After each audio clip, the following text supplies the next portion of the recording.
Welcome, friends, enemies. Welcome, friends, enemies, kind mothers. Let's see who else is waiting. No, that's all. Darwin. Welcome, Darwin. That's the game, right? Let's see.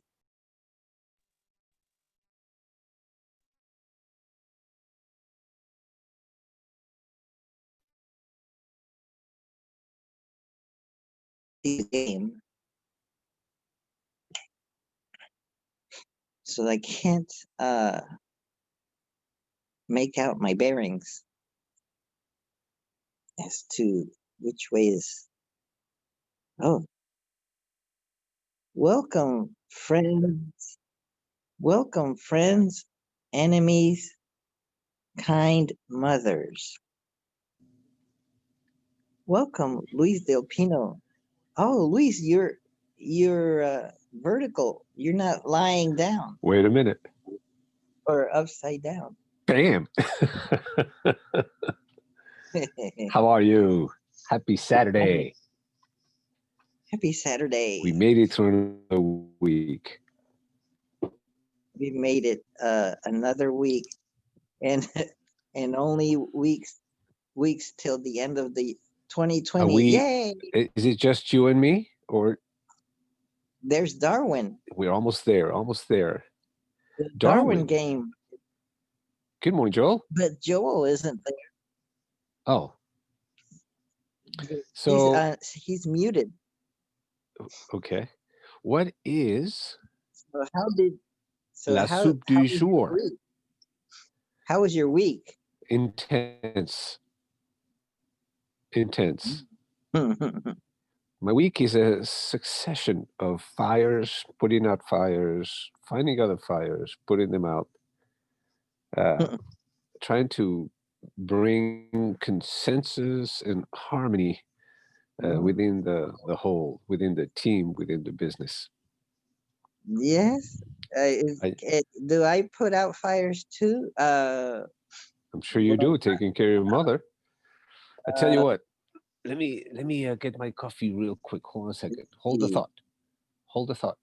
I fix people's computer problems. I guess that's putting out fires. What do you think, Darwin? Let's see.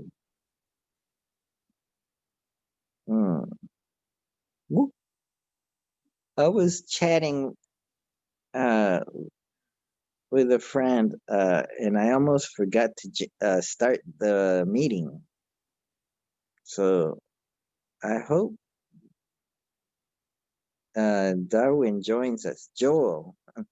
Darwin is a camera that Joel puts on his game. But maybe he went to get some coffee. I wonder, should I get coffee? I usually just don't get anything. That's okay. Maybe I should just at least get some water. Some warm water. That would be good, wouldn't it? If I got some warm water. I usually don't drink coffee. Do you drink coffee every morning? You asking me? Luis? Yes, I do. You drink coffee every morning? Every morning. Wow. I drink coffee once in a while. But I like coffee. I try not to overdo it because I'm type A already, so sometimes it gets the best of me. So you were saying that you were putting out fires too in your week. What kind of fires did you put out? So yes, I'm wondering if I can categorize what I do as putting out fires, because to me it sounds heroic, and it sounds life is heroic, dude.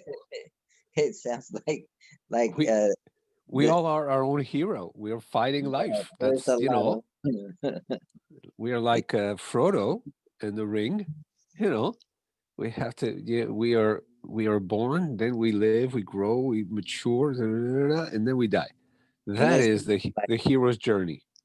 and it sounds like you're an important component of the position. That if you weren't there, then the fires would consume the whole office Nope. or something. Nope, that's not the way it works. As a matter of fact, I had a meeting right before finishing the day yesterday, in which I was talking to the controller of the company, and I said, "We are nothing. We are what? You and I are nothing without our staff. It is a staff that makes things happen. All we do, we are like the orchestra conductor. I consider myself like an orchestra conductor. So Oh, there's no you music could without the. actually you could actually have an orchestra play without the orchestra conductor. That is correct. They don't play very, very well because, Sounded good. but the point is that the music is played by the musicians.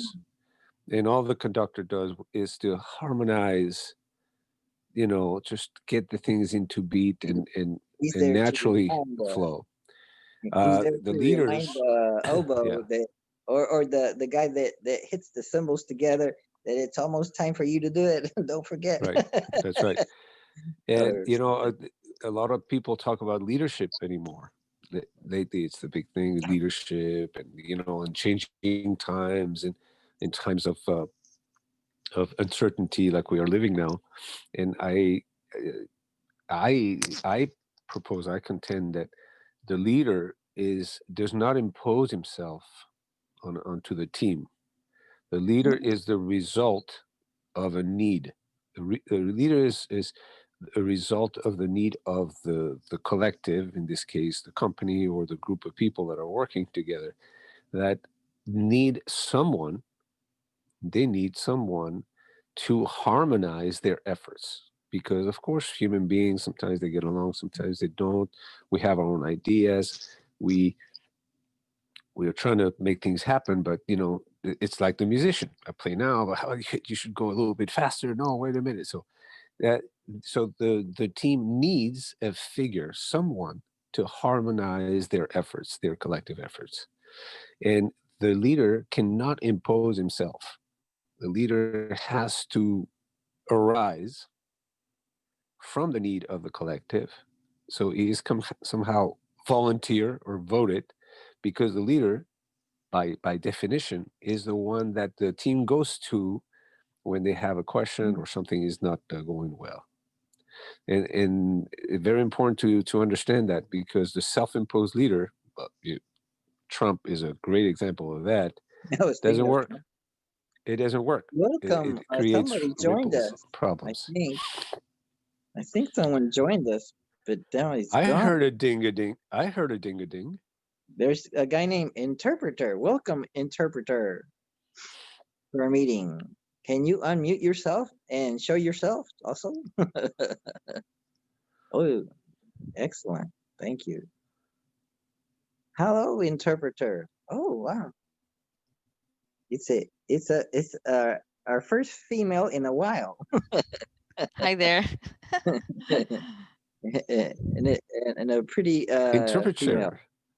Yeah, let me go ahead and change. Then. Well, welcome, Interpreter. I suspect that's not your name. Adriana. That is your activity. Yes. Adrian, this is Louis. Nice to meet you. Nice to meet you. Adriana. Nice to meet you too. Are you an interpreter? I am. You are. How many Yes. languages do you interpret? Just Spanish. Spanish Spanish English. and English. Wow. I am also an interpreter. Or Are I you used really? to be. Oh, Yes. okay. Yes. For a different language, I imagine. Well, no, I have an did accent? Spanish English. Yeah, I did Okay. Spanish English, but my accent is because I also speak French. Mm. I was raised in France, and I learned French before I learned English. Ah. Wow. And so I did interpret it and translate for about 6 years. I needed some extra money, so I did that, during the weekdays, and it was a crazy life. I was working like 100 hours a week, and Wow. it did help me quite a bit. It was very enjoyable. Mm-hmm. It is enjoyable. I like it. The passion for words is well, the passion for meaning because words are Yes. just the little tools we I use to speak express Spanish meaning too. and communicate.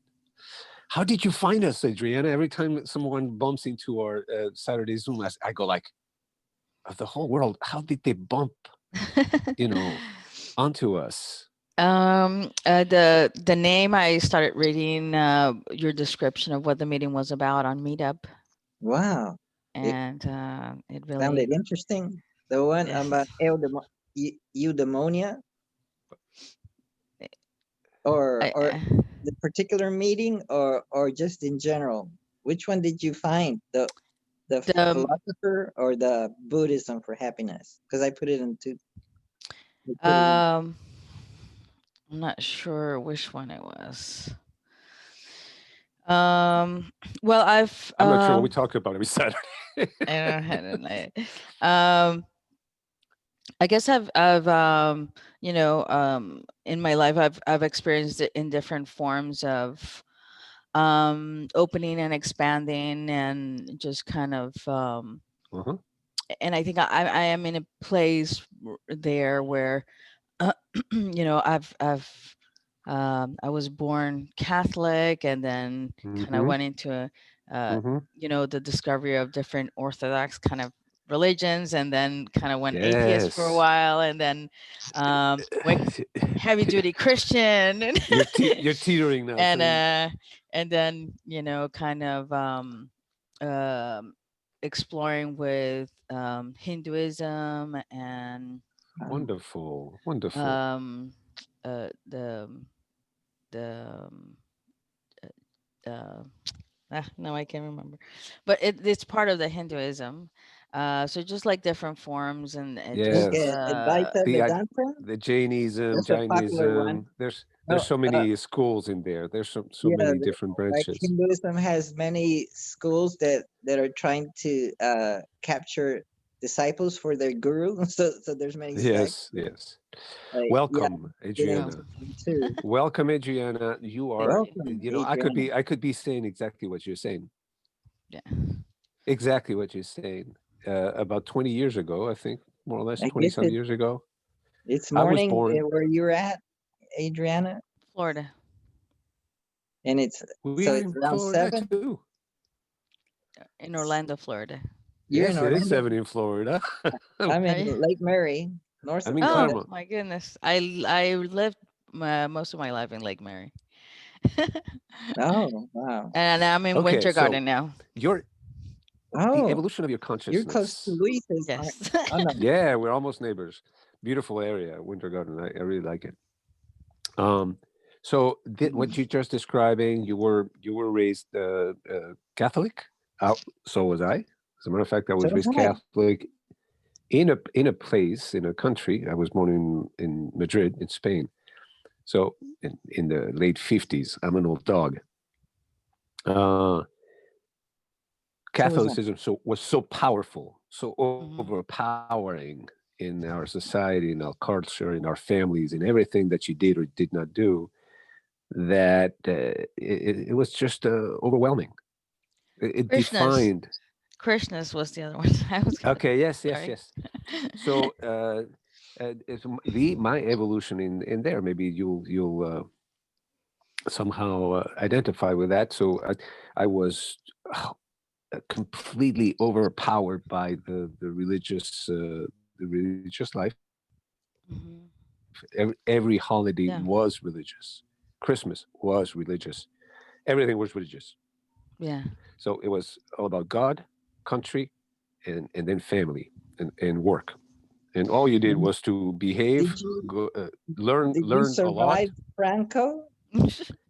Yeah, it was not as bad Generalissimo as. Franco? Yeah, I lived under Franco, and Wow. it was not as bad as they make I it was sound. The only born problem in was Colombia. if you didn't like his face, then you had a problem. But the society as a whole was a well functioning society. It was very structured, very civic.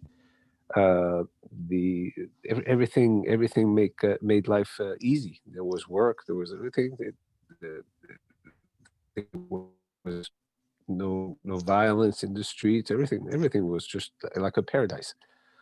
You could say that it was an imposed paradise. Okay, well, God imposes paradise on us too, right? So he's the ultimate. He's the ultimate Franco. Did you say Krishna? Adriana, did you say Krishna? Krishna. Yeah. What? Hare Krishna. Hare Krishna. Hare Krishna. Hare. Yes. I'd like to go there. They have a new temple in Eastern Gainesville. Atlanta. Gainesville is huge Krishna community. Huge. So they have where like are 80% of Krishnas from all the United States. Wow. It's a Hotspot. little town, up Highland, that you go there and everything closes by 8 p.m. There's just a little bit of shops, a couple here. Wow. But the thing is that because so many people there are Krishnas, they actually wake up, 5 o'clock in the morning. You see a lot of people walking in the parks that are, gonna have to move they're there. saying their prayers. And then when they have the events, when the Krishna birth, and it's just thousands and thousands of people all of a sudden from everywhere. And where is this? It's a universal temple there also as well, and you have, a combination of the eldest, Krishna, and then you have, Christ and Buddha and Hindu, and you have. So you can go there and you can be whoever you are, and just do whatever you need to do. I want the vanilla flavor. I want vanilla with chocolate chips. Yeah, that's in Gainesville. Whatever makes you happy. All right, Adriana, where are you on your quest? Yeah, or outside of Gainesville? It's outside north of Gainesville, the next exit down. What's it called? It's it's High Springs. Krishnatown. Krishna, yeah. Just look for Krishnatown. Wow.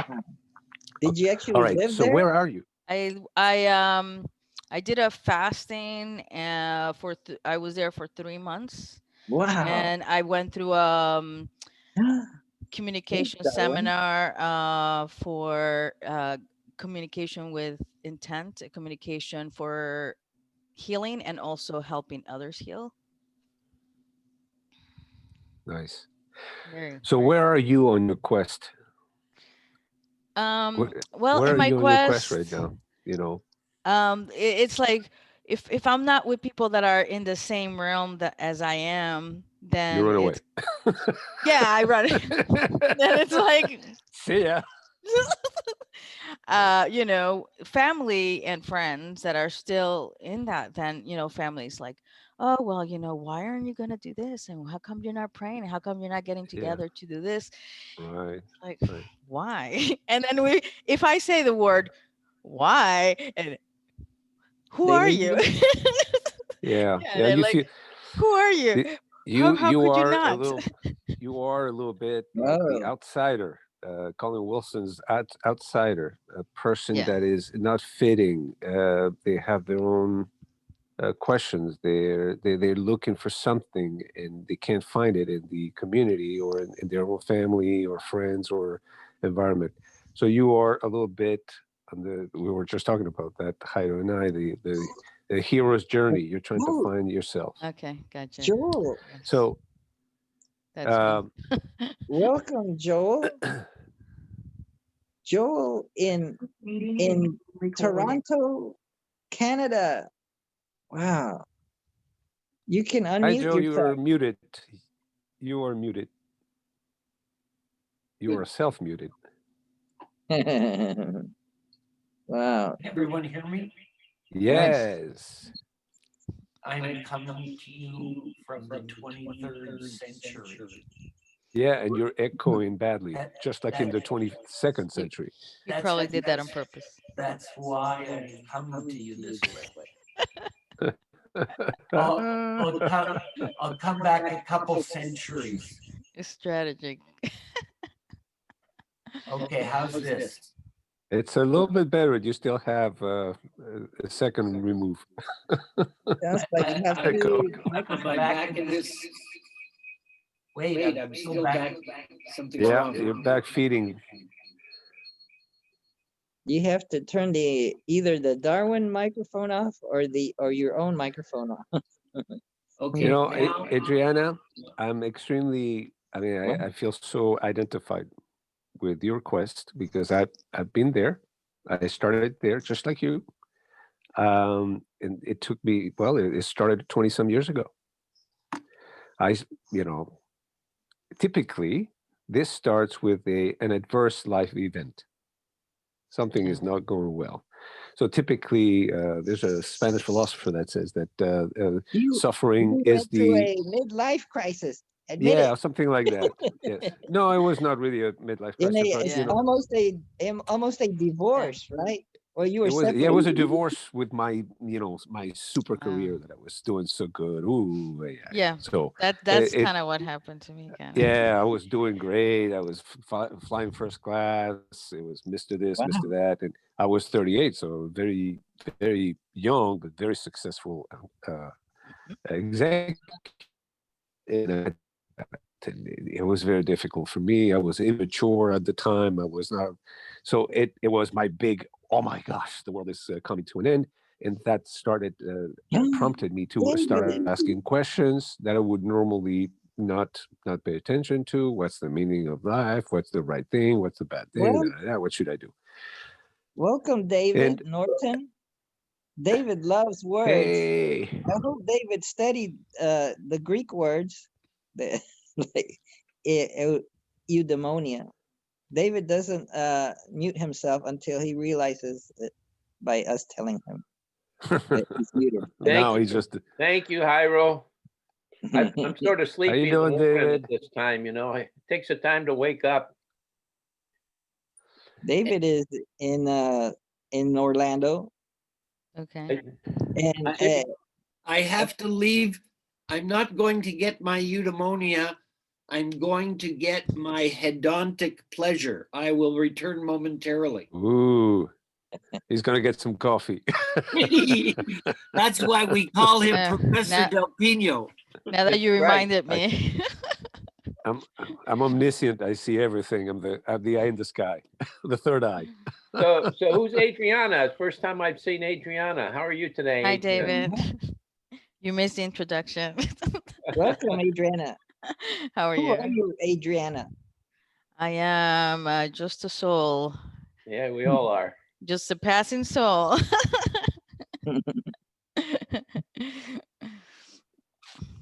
Anyway, I live so in the Winter Garden area, and so yes, it was actually a Buddhist monk that I saw doing a teaching of.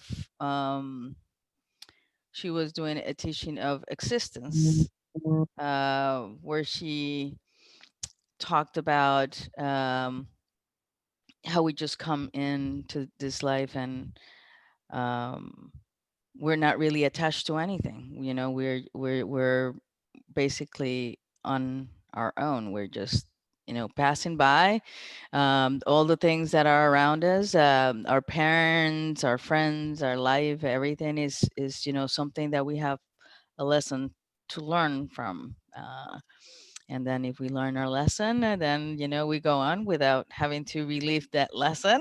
if we don't, it just made complete sense. It really, I think that whole teaching just turned my whole concept of everything and all my relationships, just turned everything around for me. So anyway, and there goes that. yeah, well, it's a one of the interpretations of the Buddhist perspective. Yeah. At the beginning, I thought like that. When I started studying Buddhism, I kind of went with that perspective. But as I studied more and more, and I delved deeper and deeper into the teachings of the Buddha, I started changing my mind about that. As a matter of fact, we are not isolated. We are not independent. We are actually one with the whole. Although, aspectually, in appearance, we are separate.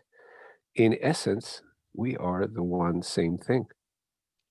So Justin, welcome that back. We've missed that's you. who is this? Justin in Justin. London. Oh, Justin Now is we have back. a worldwide web of a meeting. Nita. Want to get my Well, coffee Nita. going? We can't hear you. I David, think how's faintly. your wife doing? David, how's your What? wife doing? Oh, she's doing fine, thank you. And Yeah. how are you doing? Well, I'm doing fine too, thank you. Yeah. And if they suggest that you take the vaccine, would you take it or Well, there's no you need for wouldn't? me to take it. What? There's no need for me to take it. I got the antibodies. Okay. So I don't even think I will take it Me because too. because you're told to mask anyway. So well, I don't know. I think the whole thing's a big old farce as far as I'm concerned, you know. But maybe Bill Gates is chipping us. putting well, the that's chip- what they say, you know what I mean? The thing is they're using what do they call it, a synthetic vaccine is what it is. I mean, they started synthetic vaccines a year or two ago. So I don't know what these things do. I don't know anything about them. The only thing is I know from Is it writers like that a I've had, disabled- from the writers that I've had, the only thing I can tell you, Jairo, is the thing is a lot of times vaccines create a lot of problems and more problems than they solve. And, you know, so therefore that alone, I'm not interested in taking it, you know. Is I'd the, rather is have the the disease vaccine than either. like a disabled virus? Well, that I think makes it's your part of it. body react? I think when they give you a vaccine, it's part of the virus. The only thing is it's, you know, created to take and, you know, not necessarily give you the disease, but give you enough of it to, you know, give your body protection against whatever disease it may be, you know. And the thing is, these COVID diseases, you know, most of the vaccines in the past have only been 40% effective. So the thing is, when you take and start saying something's now 95 or 85, I think it's sort of extreme because, you know, I really don't think they really know. And like I say, No, I've talked to people. I agree. I've talked to Justin, people that have been vaccinated with different things, and they've suffered different, you know, repercussions and a lot of things from it. You know, so Mhm. like I say, I'm not one that's you know, supportive of vaccines. You know, in the case of COVID, like I say, my wife, she's had it, and she's stage 4 cancer and diabetic, and just about everything wrong with her, and she lived through it. So, you know, the thing is, to me, to think that it's something that they're talking about that's so deadly, well, it is for certain people in hospice, I mean, and people that have severe problems in their lives. But, you know, in general, I don't worry about the flu, but the flu kills a lot of people. This year, it hasn't killed hardly anybody. Yeah. So I think they're giving all Justin, the flu cases assigned to COVID-19, you know, so Right. I don't know. They get more money for it. So Yeah, I know. That's the unfortunate thing that exists with this COVID thing, because the thing is, you know, whenever they take and they diagnose somebody with COVID, you know, they get money. They get money for this. Mhm. So they get money when the person goes in the hospital. They get money when the person dies. Mhm. So what's the incentive? The incentive is to take and have people have COVID and then die from it. You know, I don't know, this past week, I heard this one situation where they were saying that because they take and they do the strains 40 different times in order to find out, magnify it 40 times in order to find out to see if people have it, that they could take and make a glass of water have COVID. So to me, that shows you how ridiculous this whole thing is. And now the thing is, finally, the American Medical Association or whatever has come out and said that hydroxychloroquine really is a good cure for therapy for COVID. But the only thing is, for the past year, we've been told that it kills people. So, you know, you tell me. I mean, I think our politics and our government and our media is doing nothing but to take and politicize things. Justin, Jairo? you're in London. How's the vaccine situation? Isn't like UK one of the first to start using it? We can't hear you. Jairo? It's already 7:30, and we have not touched Yeah. on the subject of Right, this yeah. Zoom today. And you probably have to leave at 8, so we have to get busy and touch on the subject that Luis del Pino suggested that we think about Agoria, Aporia, Aporia. Aporia. The 4 Greek words: Aporia, eudaimonia, apraxia. No, what is it? Ataraxia. Ataraxia. Yeah. And what's the other one? Epoché. Epoché. Yes. It's all Greek to me. I It's all didn't know. Greek to, yeah, it's all I Greek to you. knew eudaimonia. Do we know why we can't I- hear Justin? Oh, we can't hear Justin. He broke his mic? He broke his mic. We're not hearing him. We can't hear you, Justin. Oh, maybe you need your headset. Reboot. That's the IT guys always say the same thing. Hey, this is not what, reboot it. Reboot it. I have my hedonic pleasure. So now, who is Adriana? Who is this Who are you? lovely creature, this nymph-like goddess who has Yes, graced us with her presence? Yes, Why, thank you.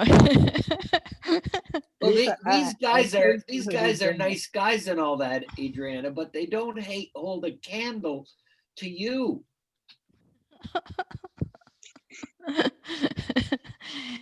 In their own way, I'm sure they have. How did you find your way to us? I hired Through a her. I meetup paid group. Because Joe I wanted found it in the somebody pretty. meetup. Yeah. I hired her. Joe wanted someone to spruce up the meeting, Yeah. so I hired her. How long have you been meeting? Oh, I remember since April. I posted a meeting Okay. on a podcast called "Wake Up and Think Clearly." Justin, And we still can't hear you. I see your lips moving, but there's no sound coming. I don't know whether the settings in your Zoom are incorrect or whether your microphone's defective. Okay. So he can type in the chat room. So I have an idea of eudaimonia. Isn't that like whatever causes a society to flourish? And the individual. Yeah, I mean, it's translated as happiness, Yes. but also flourishing, well-being, etc., etc. So it's the hedonic part of happiness. It's like the run-of-the-mill happiness, you know, the human, the happiness at the human level with your feet on the ground. We are disagreed already, Professor Del Pino. With all I know. respect, I know. my understanding of the Greek is different than yours, but you know, it's been many years since I've studied it formally. The way I learned it, and I'm sure it's not as correct as Luis's, is eudaimonia is one of 4 means of achieving what we in the modern world call happiness. So there are 4 types of pleasure. There's hedonic pleasure, which is eat, drink, and be merry. There's prudential pleasure, which is the equivalent of being in the flow, or if I start doing woodworking and 3 or 4 hours go by and I don't notice it, that's considered prudential pleasure by the Greeks, I believe, or at least that's the way I was taught. May not have been correct, or I was never top of any class I was in, so it's always a chance that I've completely misunderstood something. And then there is the 3rd type of pleasure, which is the pleasure of being blessed by God, which is what they call chironic pleasure. So when someone is immersed in prayer or meditation or whatever, and feeling that they have a connection with the divine, the Greeks term that chironic pleasure. And the fourth, now I've lost track of where I am. So there's Hedonic, prudential, and Turonic. Charonic, yes. Oh, okay. I'm going to have to refer to my notes here. I'm afraid I've lost. At my age, my memory is not what it used to be. Oh, eudaimonic. There. That's where I noticed we had a difference of understanding. Eudaimonic is one among the four ancient types of happiness, and that is a sense of fulfillment or flourishing from the pursuit of meaning and virtue. So I believe. So that's the after effect. That's the after effect of attaining that meaning, that deeper sense of understanding, and then so it's the end result of it. You would say it's the side effect. Well, eudaimonia is a side effect I believe of other activities. I believe that your initial definition conflated and confused hedonic with eudaimonic. And for the Greeks, they saw them as separate and distinct. But yes, they were a few thousand years ago. They don't have the benefit of your subsequent understandings. I agree with Joel, and not only that, but the thing is, I think if you break down the word itself, they didn't have Google. Well, the thing is, the EU in the front part of the word, tells us a lot about the word itself, in that it reflects that it's something that's good or something that's flourishing, or sort of like what Joel was explaining. And I think, I find myself that the Greek words themselves are more precise when they're talking about different things like happiness than what our English language is, which just is a conglomeration of many languages, stuffed into one, and then happy becomes whatever we want it to mean at the time, So I think the eudaimonia type of happiness is very specific, more like what Joel was saying. Well, it's not me. These are the ancient Greeks. And can you say a little more about the EU prefix? Because as far as I know, only Justin is in the EU, and that's only for another 10 days or so. We still can't hear you, Justin. You show up on the participants list as having a microphone, so it's got to be something at your end. Do you have a headset maybe that you can plug in? Yes, I think it's the lack of headset. Try a headset, or maybe you have your headset but you're not using it. That's what it was. Because before he used to have done that before. I can't hear you. It's going through the headset. So what were you saying about the EU prefix, David? Well, that it represents, something that's that is good. Okay. I'll look it And up. the thing is, like I think you were saying, is that the Greek language sort of identifies, things in a more specific way than our English language does. Okay. Without question. So the thing is, when you take and see these words, you almost have to dig into the words as to the whole content, because Greek words, like English words, are oftentimes made up of a prefix and a center word, and then also a suffix as well. And the prefix on this is EU, which represents things that are good. Okay, good. I didn't know that. 1 2 1 2. Yeah. There you are. Hi, welcome. Oh, There you are. Oh, Justin is here finally. hi. Good. The third time lucky. Yeah, that's it. My sound on Zoom used to be quiet, so this time I went through a really nice microphone and a really nice interface, but that didn't work, and then my computer didn't work either. Okay, now third time lucky. Yay. Okay. I posted what you means besides Europe in the chat. It says comes from Greek. It has meaning good. Well, this meaning is found in such words as eulogy, euphemism, euphoria, euthanasia.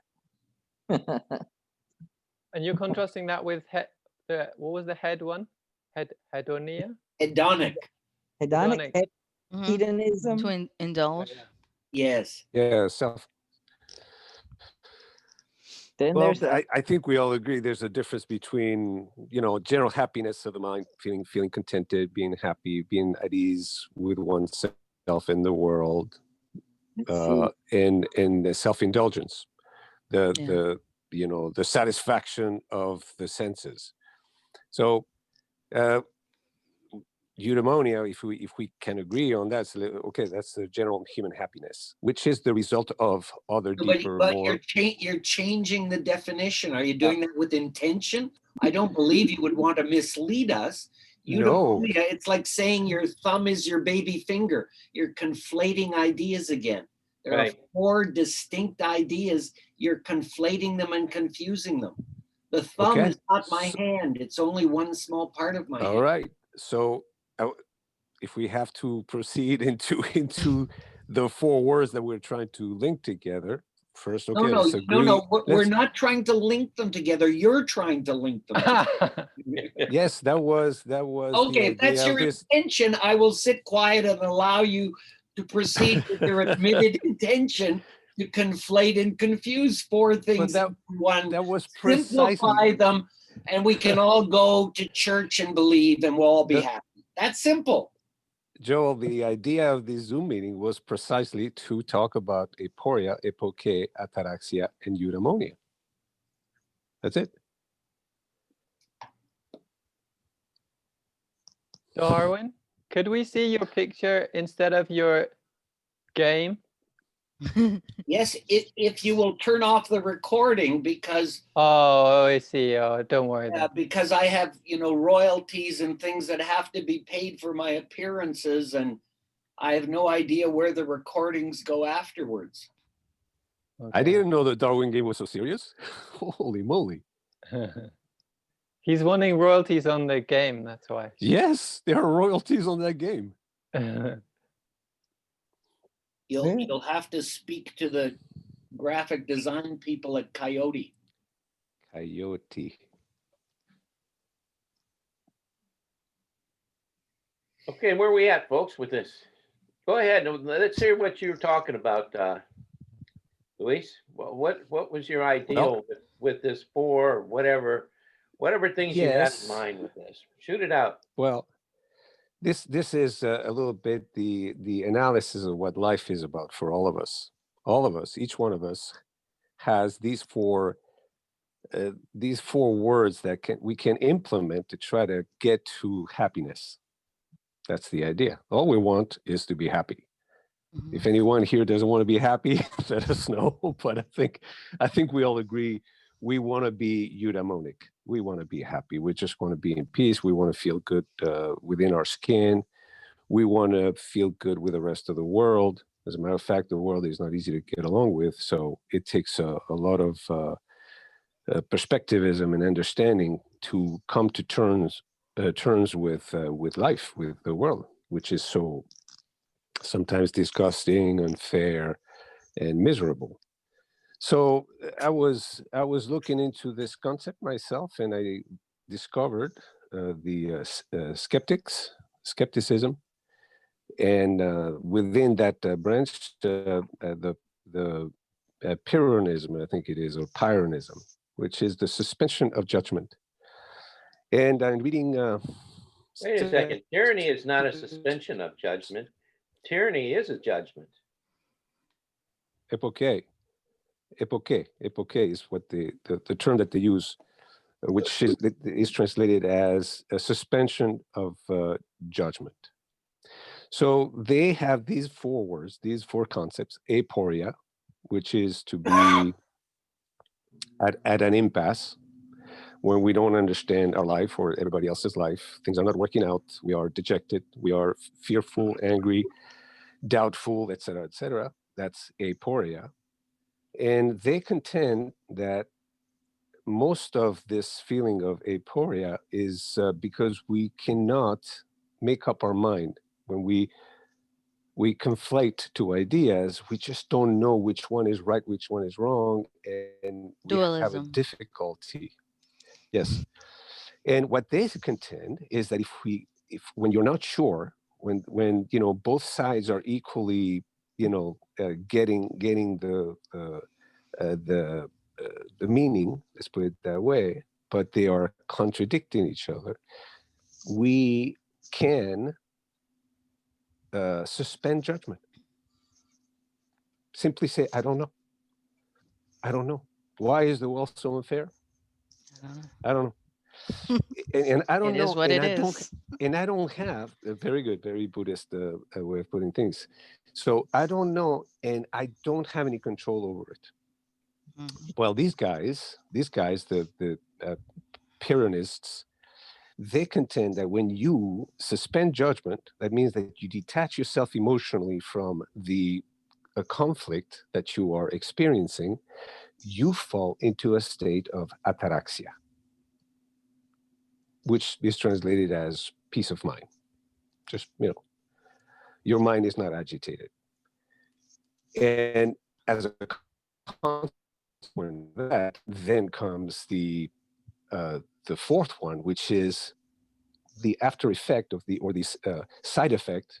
Just like a medication has side effects, well, the side effects of ataraxia are eudaimonia, which is a sense of well-being, happiness, contentment. So first, can I just check if I'm understanding? So let's say you're watching Yes. a black man get lynched and you're not sure if it's a good thing or a bad thing, then you could feel ataraxia. Yes. And then that can lead Yes. to eudaimonia, you're saying? Yes. If you, Okay, this and doesn't this is a very sound good example. necessarily good. Yeah, because the example, who doesn't know for sure if it is right or not right to lynch a black person? I mean, Seems like a lot of Americans. they don't. Hey.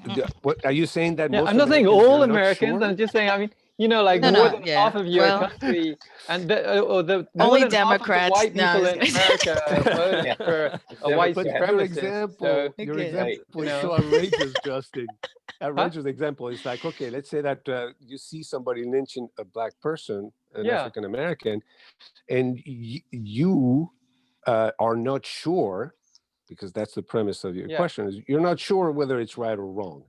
Yeah, yeah. Okay, so I mean, if that could happen, I've seen videos of, you know, people beating and killing people with whole crowds, many of them very joyful about, you know, for example, maybe an old woman who's being accused of witchcraft in Africa, or yes, a heretic in Pakistan, and so many joyful people, like so ecstatic that the person is being beaten to death.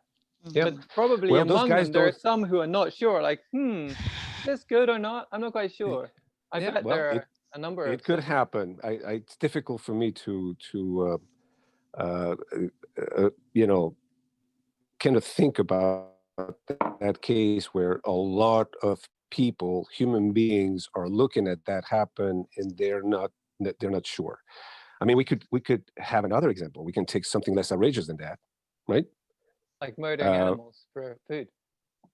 Eating animals for food, for example. Yes, that's a good example. So that's where, you know, things get a little bit you know, on the gray area.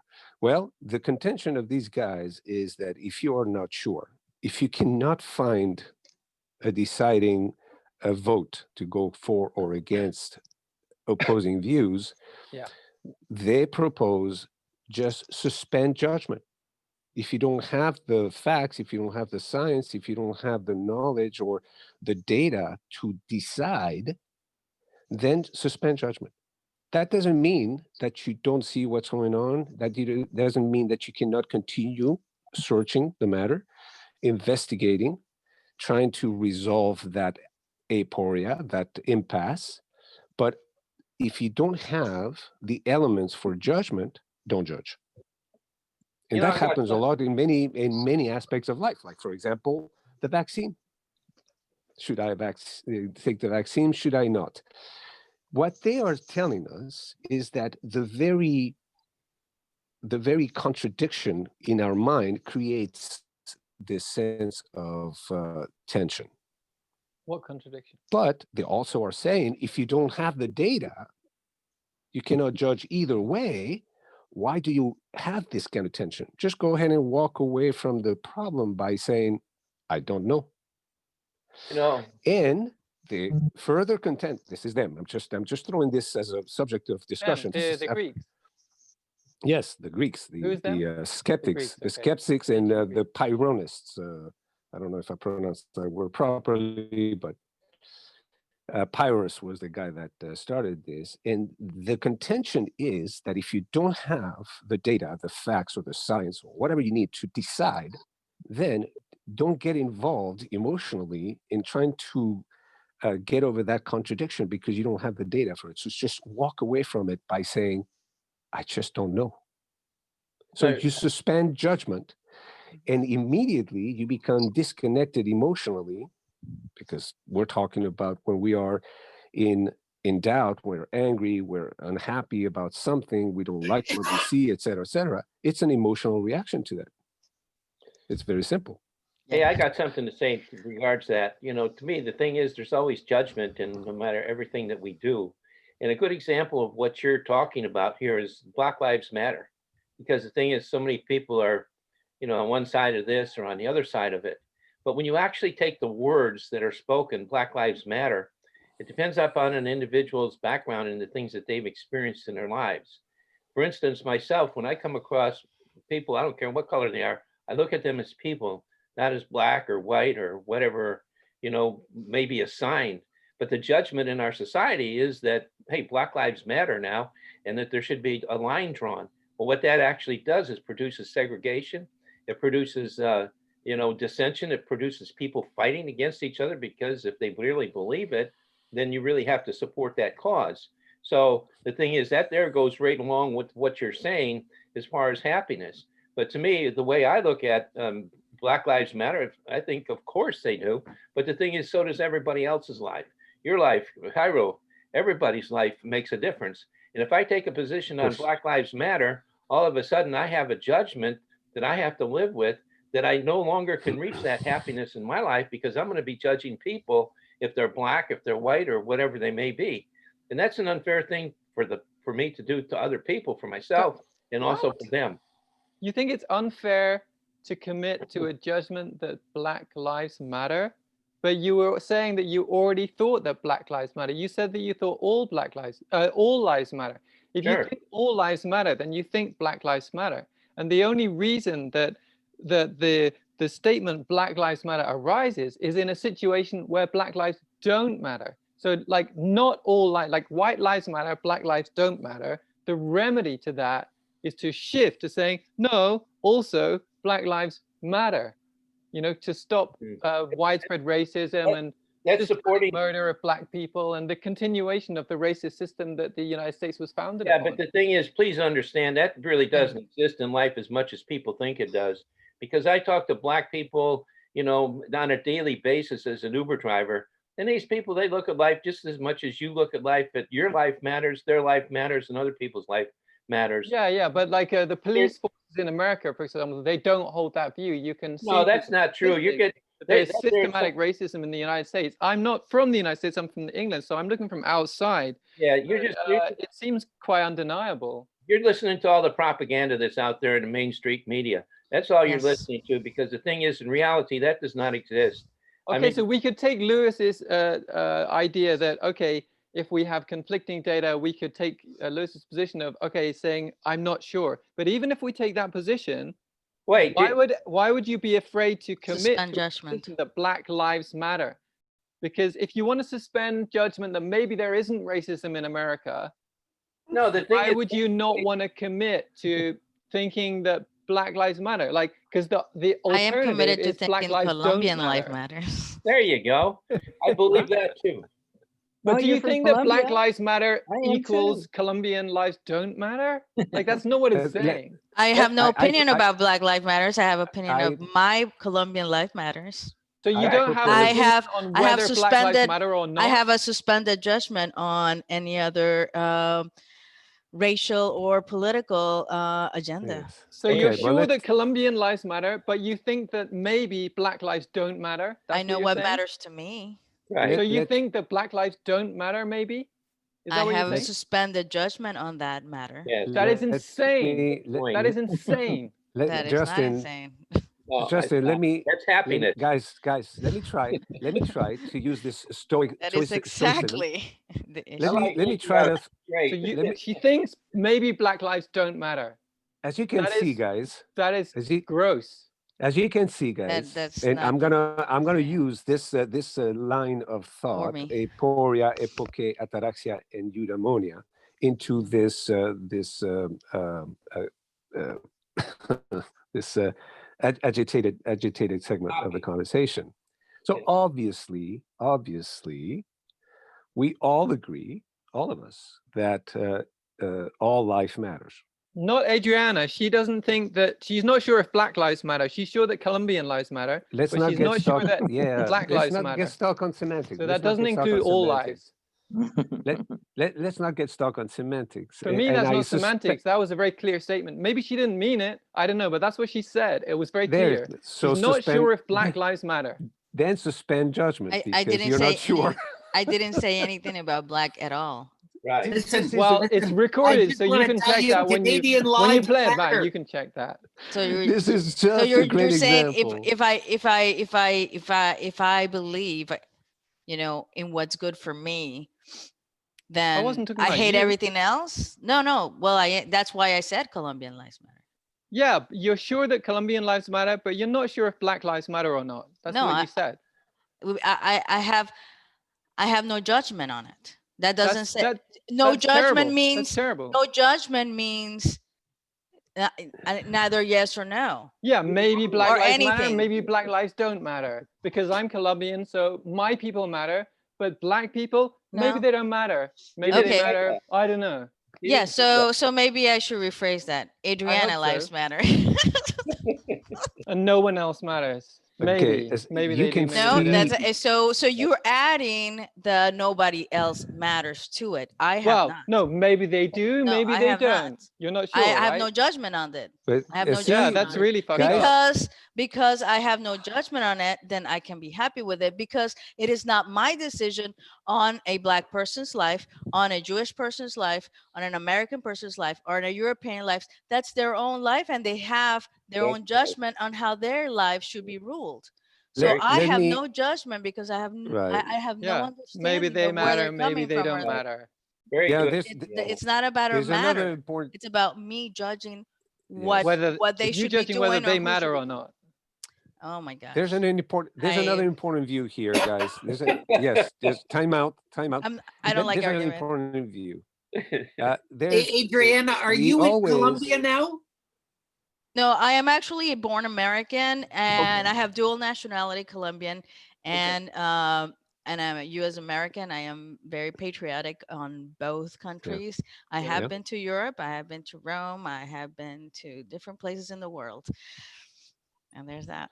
Have you been to So- Canada? But all I am is a floating soul and that's Right. yeah. Have Yes. you been to Canada? My body doesn't even matter. Have you been to Canada, Adriana? Have been very close. I've been to Wisconsin. Okay. So so may I just interject just for clarification? Do Canadian lives matter? to a Canadian, I'm sure, absolutely. Okay. Thank you. I think That's I think fine. anybody, any human body to their own body, as far as their own judgment, I'm sure they have their own judgment as to where their body matters from Right. wherever they are.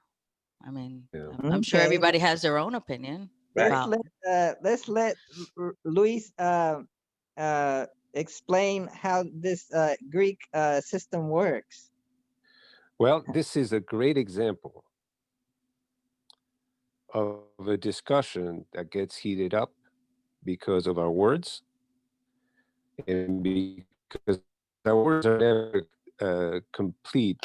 We say my life matters, and I don't know about anybody else's.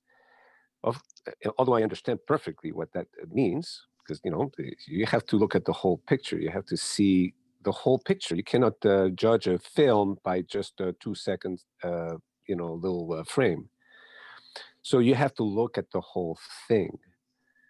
This conversation where we see disagreement, including passionate feelings on many sides, is the perfect example of what these guys were trying to solve.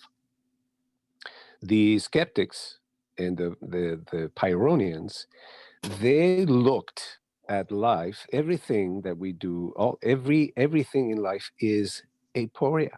Everything is a conflict. Life is a constant conflict, trying to sort out things, trying to stay alive, trying to, feel warmer, try to get my stuff together. And then, you go in complexity, trying to fit, try to belong, try to be loved, try to love. I mean, a whole, try to be one with God, trying to be one with the universe, etc., etc. All that try is a constant aporia. From the moment that you are self-aware, kids don't have a lot of aporia. They take things as they come. They just look at life like a spectator without any self-reflective mind. But as we grow and mature, we become self-aware, a knowledge that knows it is knowing, and that's our own prison. Our self-awareness is our aporia. We're always asking questions. How does this work? Why is this like this? So we are in a constant state of aporia. In Buddhist terms, you could call that avidya, ignorance. Luis, I don't know that is exactly true. And I tell you what, Adriana, I think, has really given us a good example of something to the opposite of that. Because the thing is, in her words, what she has said is that she's very content within her own skin, whatever that is, being Colombian, living her life, or whatever. And therefore, a happiness exists. And the thing is, when she approaches probably different problems in her life, she's approaching different things to find solutions, to gain understanding, to take an input into her own well-being, rather than taking and making judgments about others.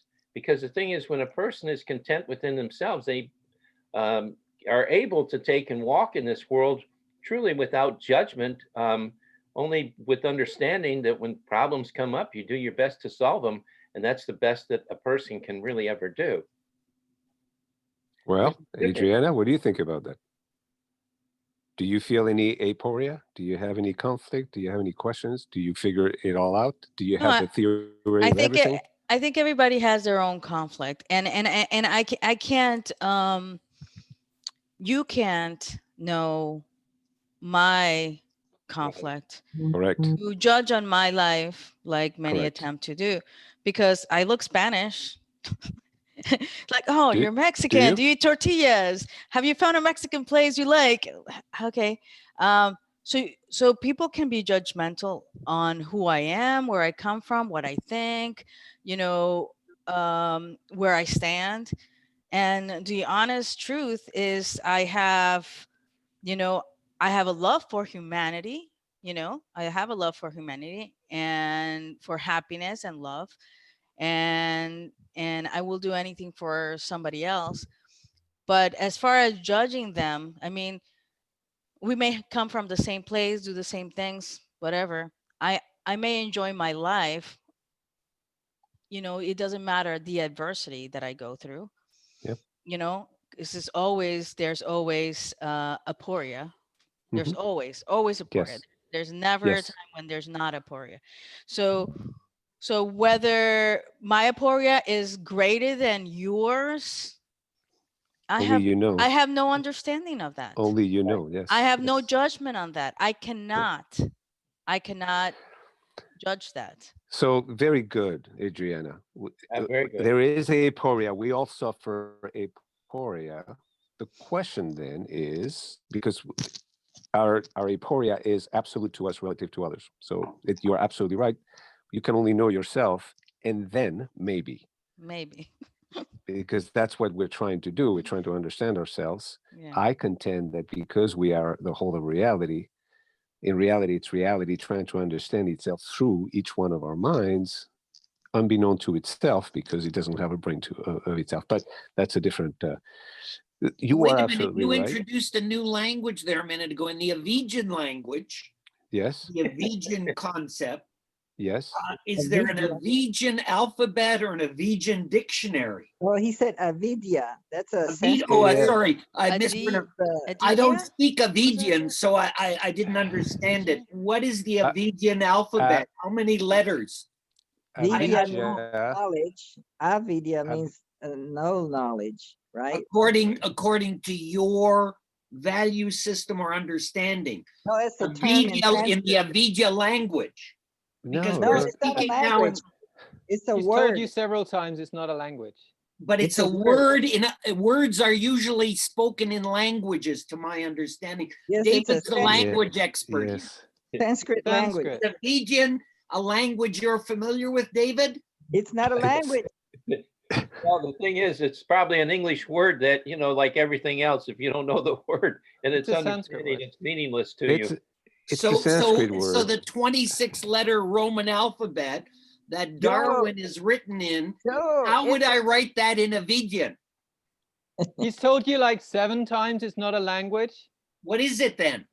It's a It's a word word. in Sanskrit and Okay, Pali. so we started with Greek, we're trying to speak in English, and now we're moving to Sanskrit and trying to conflate Greek, English, and Sanskrit together. All right, just so I'm clear.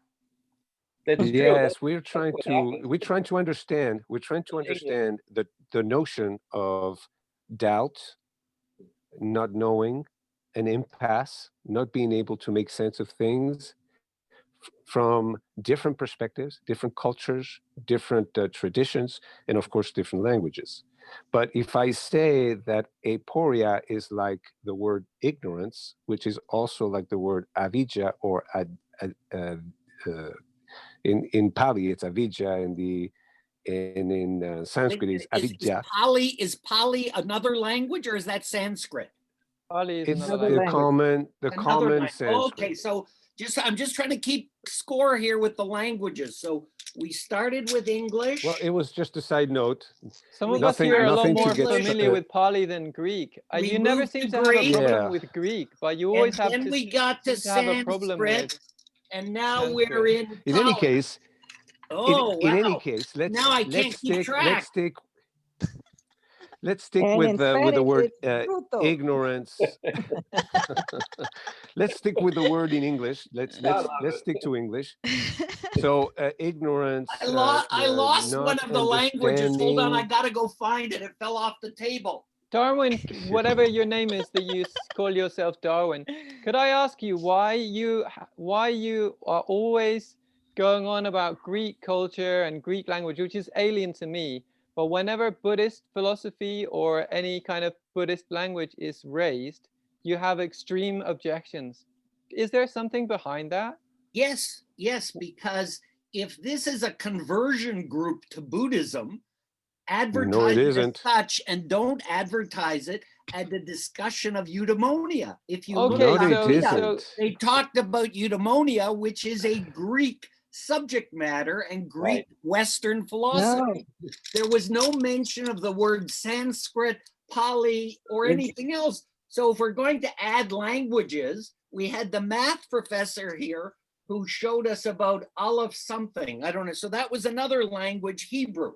So Pali, Sanskrit, Greek, English.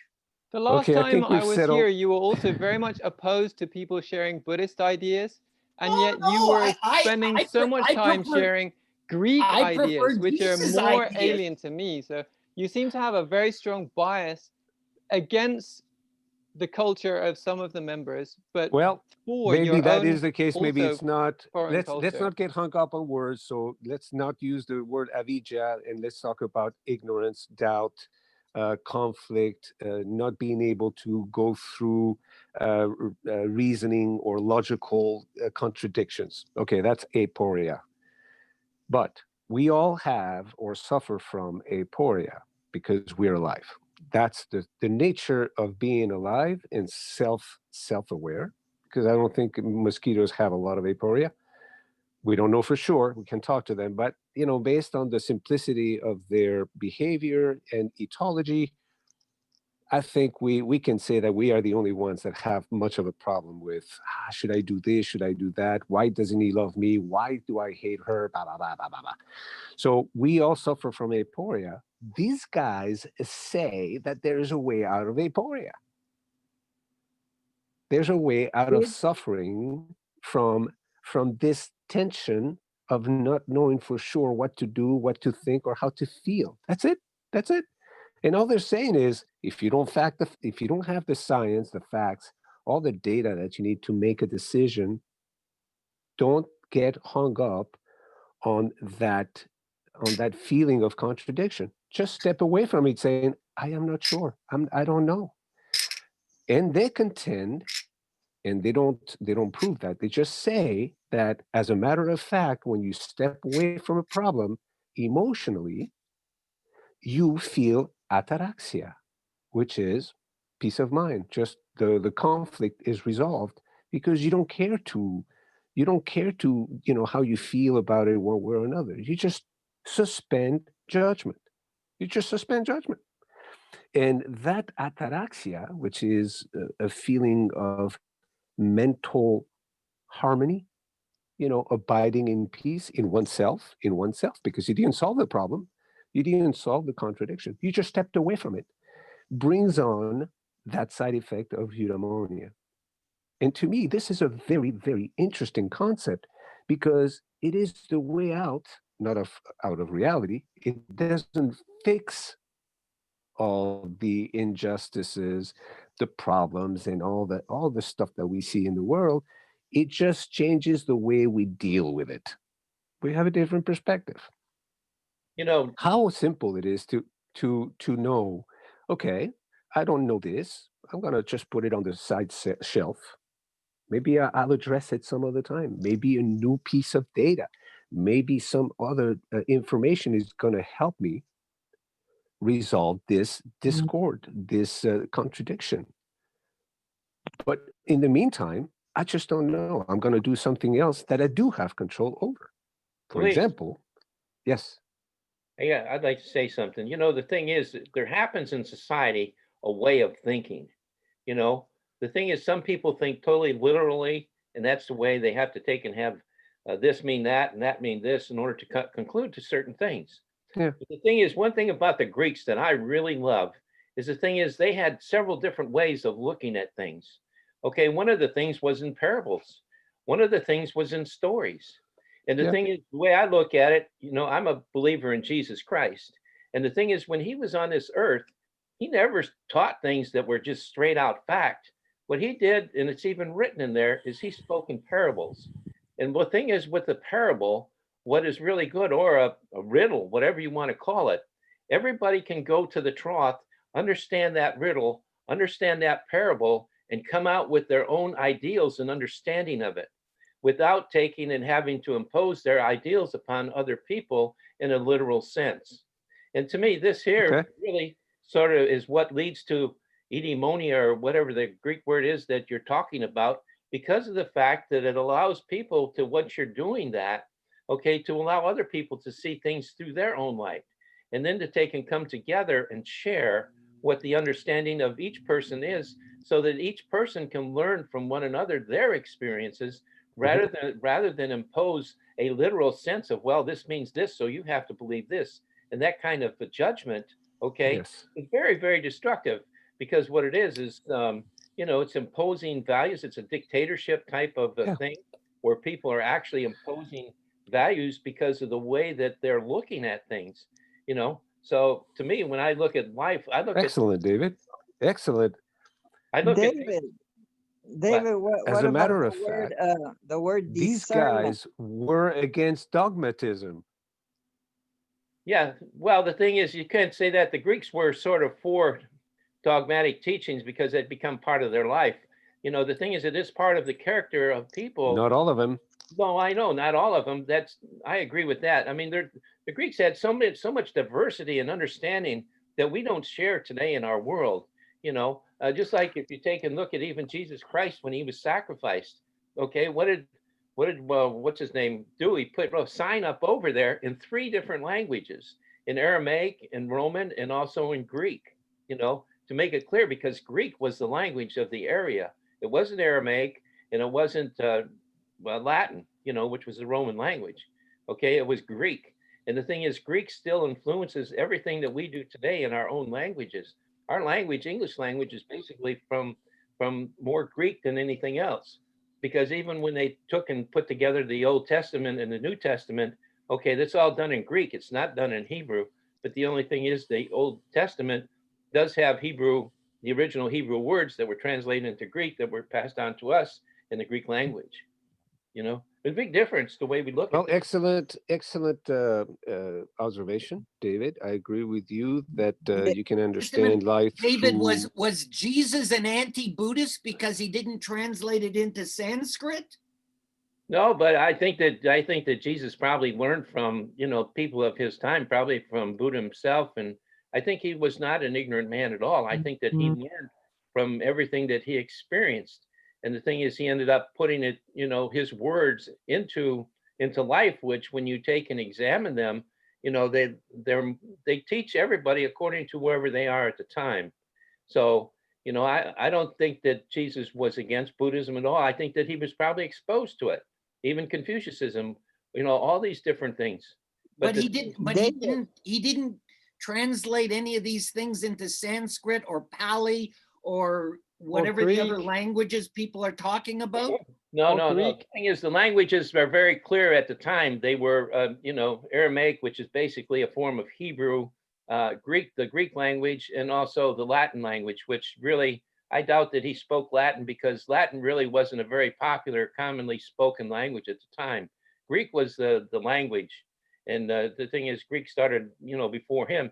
And there's a lot of people that speculate that he even attended some of the schools of, who was it, the Cynics, you know, with, I don't know, they had special teachings. They had schools around that, all around Greece and that area too. And there was a school that was not far from where he was born and raised. David, can you distinguish between the word judgment and discernment? Like, is that what the Greeks are trying us to do, is to suspend judgment but use discernment? Well, discernment, if you're going to discern something, what you're doing is creating a, you know, just an observation of something, trying to figure it out, understanding, you know, that comes from knowledge, you know. But what was the other one? Would Judgment. discern include judgment. like When a a person- separation, When a David? person comes and judges something, that means that they take knowledge on as to what something actually is. So it becomes a part of their life. Just like if I But- were to take and accept the fact that I say, hey, Black Lives Matter, then I go around telling everybody, well, Black Lives Matter. They're going to say, well, what about your life? What about others' lives? You know? And I said, well, it's important that Black Lives Matter because of this, this, and this. You have judgment that builds on whatever it is that you believe. Well, Whereas well, the thing is, when you judgment have has discernment, a negative connotation, judgment, because you could be judgmental, and you could be basing your knowledge of what you judge on your emotions, on your beliefs, whereas discernment, you're evaluating and looking at the whole spectrum, right? Yeah. Well, can I tell you a story about happiness? Perception with the absence of judgment. Right. That's right. So that's exactly what Epoché is about. How can you judge if you don't know? First discern, and then you make a decision. But judgment in the sense of being able to make decisions, but not to judge in a sense that this is good or this is bad, because who are you to say? Because everything is relative. So you flow with the way things are. You try to do your best from your standpoint, the individual standpoint within the collective, knowing that you have very little power of control. How much can you do? Can you fly around with a cape and change the way the world rotates? No. So you have to distinguish, and this is precisely what this conversation is about, is distinguishing what is it you can do based on what you know versus what you feel and think on things that you don't really know or can control. And making that difference, being able to bracket, this is another word, this is English in this case, bracketing, which is from the philosophy of phenomenology, which is a German. It comes from the existentialism, and then they went into phenomenology. That's precisely if I had to just highlight one word of all this Zoom conversation, I would say bracketing.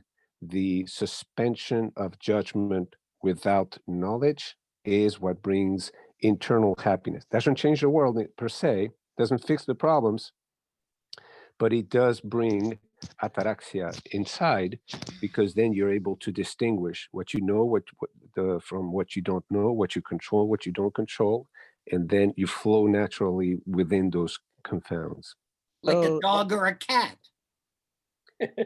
No, because Like a dog or a cat. Joel, I'm gonna call you out on this, Joel, Okay, because please. you're taking this is like the nasty guy in the classroom making fun of the math teacher or something like that. Whoa, like Joel. brackets, dude! You know, you're having a infantile question. Animals don't make judgment. Human beings do.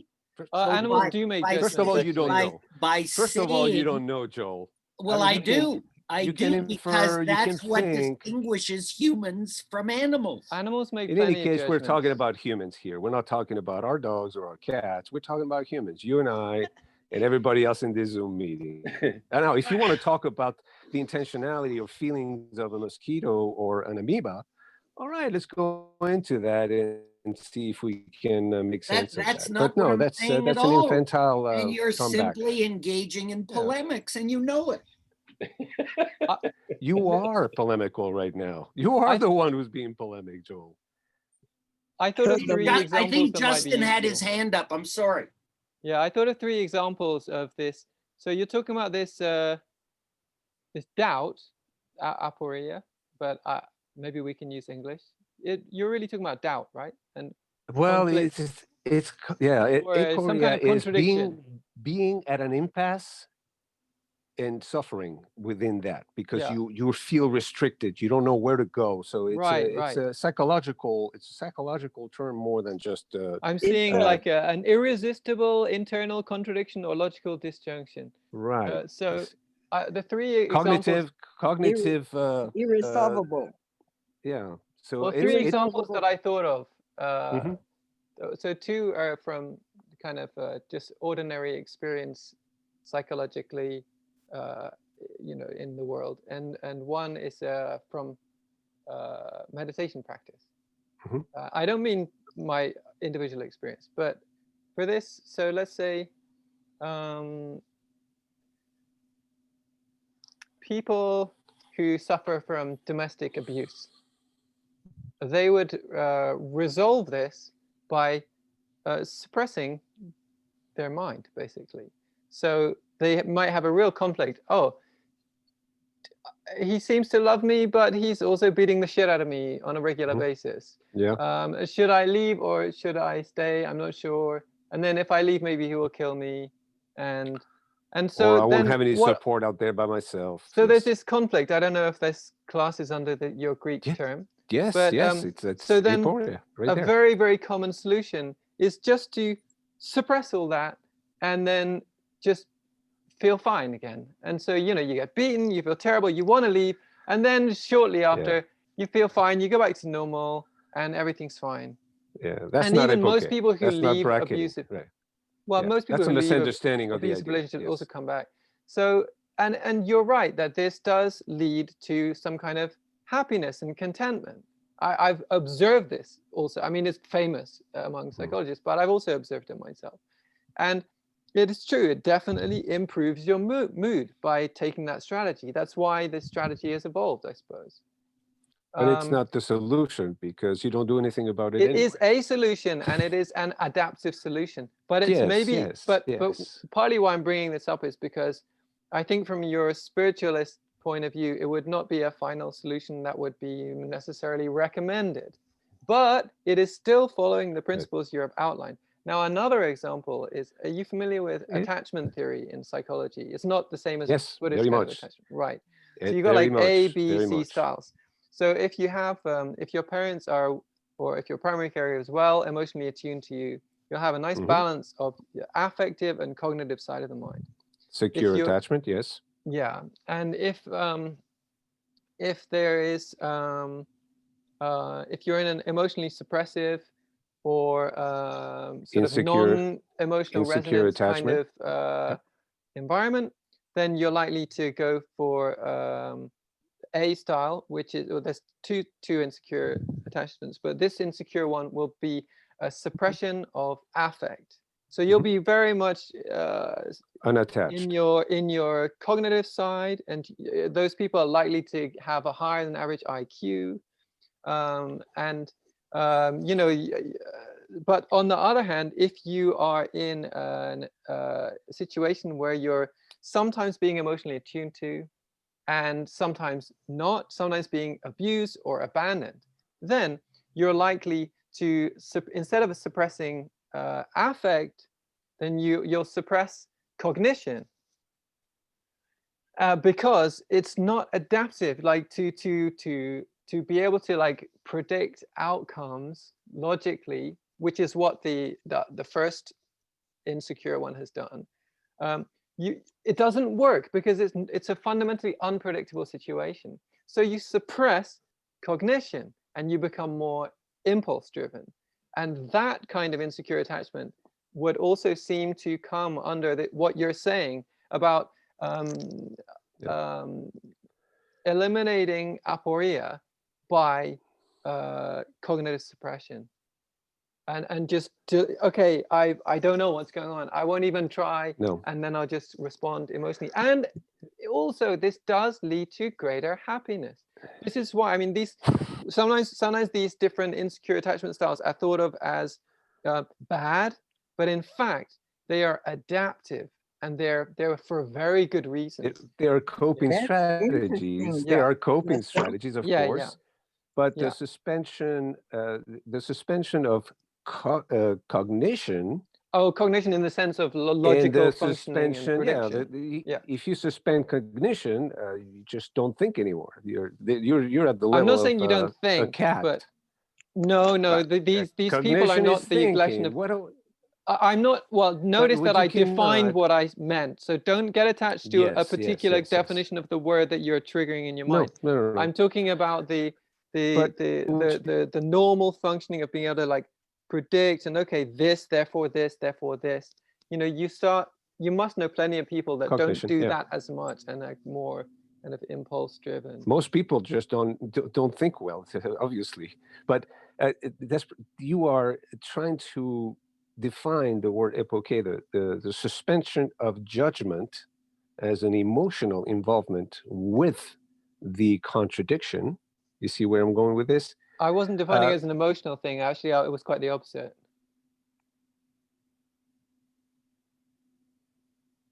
So you don't cognate anymore? So if it's not about emotions, it's about cognition. Yeah, I thought it was on the cognitive side that because you're having, I mean, doubt. If you've got two opposing things and you're questioning which is which, there's emotions involved, but that is more of a cognitive function. That's right. And it's emotional. I'm talking about this distancing from that.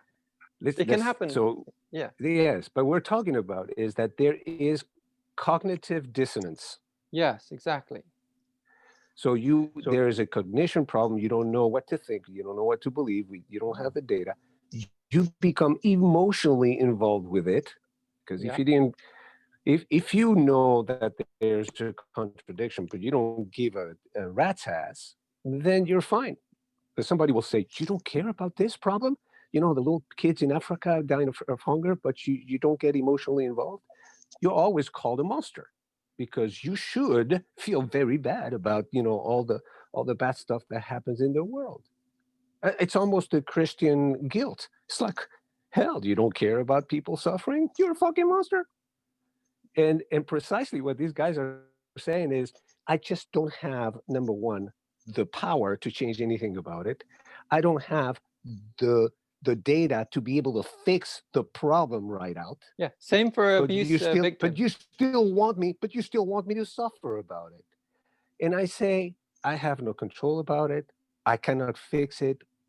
I understand, I empathize with it, but it's not gonna make me, you know, lose my sleep or Yeah. make me anxious like 90% of the people around here. So this is just a self-defense, an emotional self-defense against the conflicts that are natural in life. That's it. That's all this is doing. But if somebody is in an insecure attachment relationship, not thinking, not strategizing, not trying to seek a way out, is the stupidest thing a person can do. Because and yet it's exactly the same strategy that you're talking about. Opposing. No. Suspending Exactly. judgment is not suspending discernment. You see the difference? No, Well, it's exactly what explain. Heino was I trying agree to. with Justin 100%, Luis. You're actually Okay. proposing that which you're arguing against. Since time will make the decision for you, you're like a dog or a cat. You guys you guys do not ask. understand the concept of Epoché. You Okay. just don't understand the I concept of don't. bracketing. Or at least we don't agree on the definition. But basically what you're saying is, if there is conflict, you just walk away from it. You don't think about it anymore. You don't try to find a solution because we don't want to suffer. That is a cope out. That's what people do. They cope with things by avoiding it, not thinking about it, doing nothing about it, because they don't want to feel about it. Right. What these guys are saying, is precisely study, keep studying, keep trying to do something, strategize, plan something, keep using your cognition while you are not emotionally involved in the solution of the problem, since you don't have any control over it right now. Oh, so you're saying So don't that walk is away Epoché. from it. You're saying No, don't I'm walk not away saying from it. walk away from it. Continue examining it, but don't Try to fix the problem somehow, but don't get all in a tiz about it. See? Oh, That's okay. So that's more like the other attachment style. That's right. The other insecure attachment style. That's right. That's right. Which is So to be logical, but not to kind of suppress your I mean, emotions. you have to become a little bit like Mr. Spock. That's a guy that doesn't get all upset about things. He just looks at the numbers and he talks to the captain. Captain, the numbers are showing this, and in 25 hours, 36 seconds, that planet is going to blow. And Luis, do you remember I said I had 3 examples? Yes, the third one. So the third one, because my first 2 examples were not to say that this is a bad idea. It's actually to say that even though because I thought you were talking about walking away, but now you've clarified. But even that walking away kind of attitude, I gave those examples to show that conventionally we might think it's bad, like, oh, you're staying in an abusive relationship, but actually it's good. So what I'm really talking about is appropriateness, whether it is appropriate and for what situation. But if you're talking about not walking away, then in response, I'll give my third example was actually another walking away strategy that I think from a spiritual perspective, you will think is positive.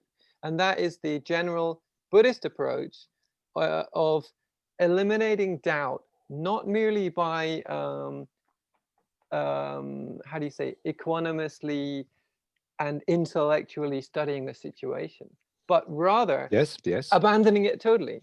Because in meditation, even that calm analytical thing can be a total enemy, because it's doubt.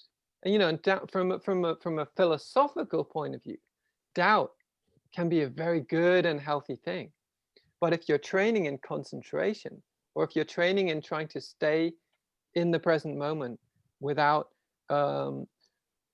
rushing up to your head, then actually you want to be free from doubt, especially in Buddhist meditation.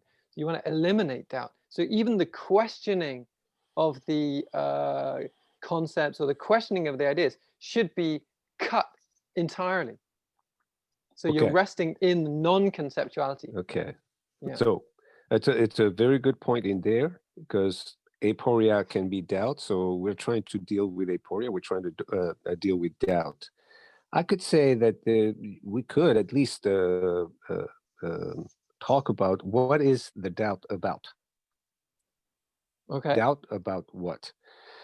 You can have a doubt about, you know, should we vote for Biden or this guy? Should we have a doubt about quitting my job, find another one, or just going on unemployment? That's a typical conventional doubt. But of course, what you're referring to is the deep meditation doubt solving. And I don't think we're talking about, you know, should I eat ham or should I go vegan? The doubt that we're talking about is the existential doubt, almost doubt about the doubt.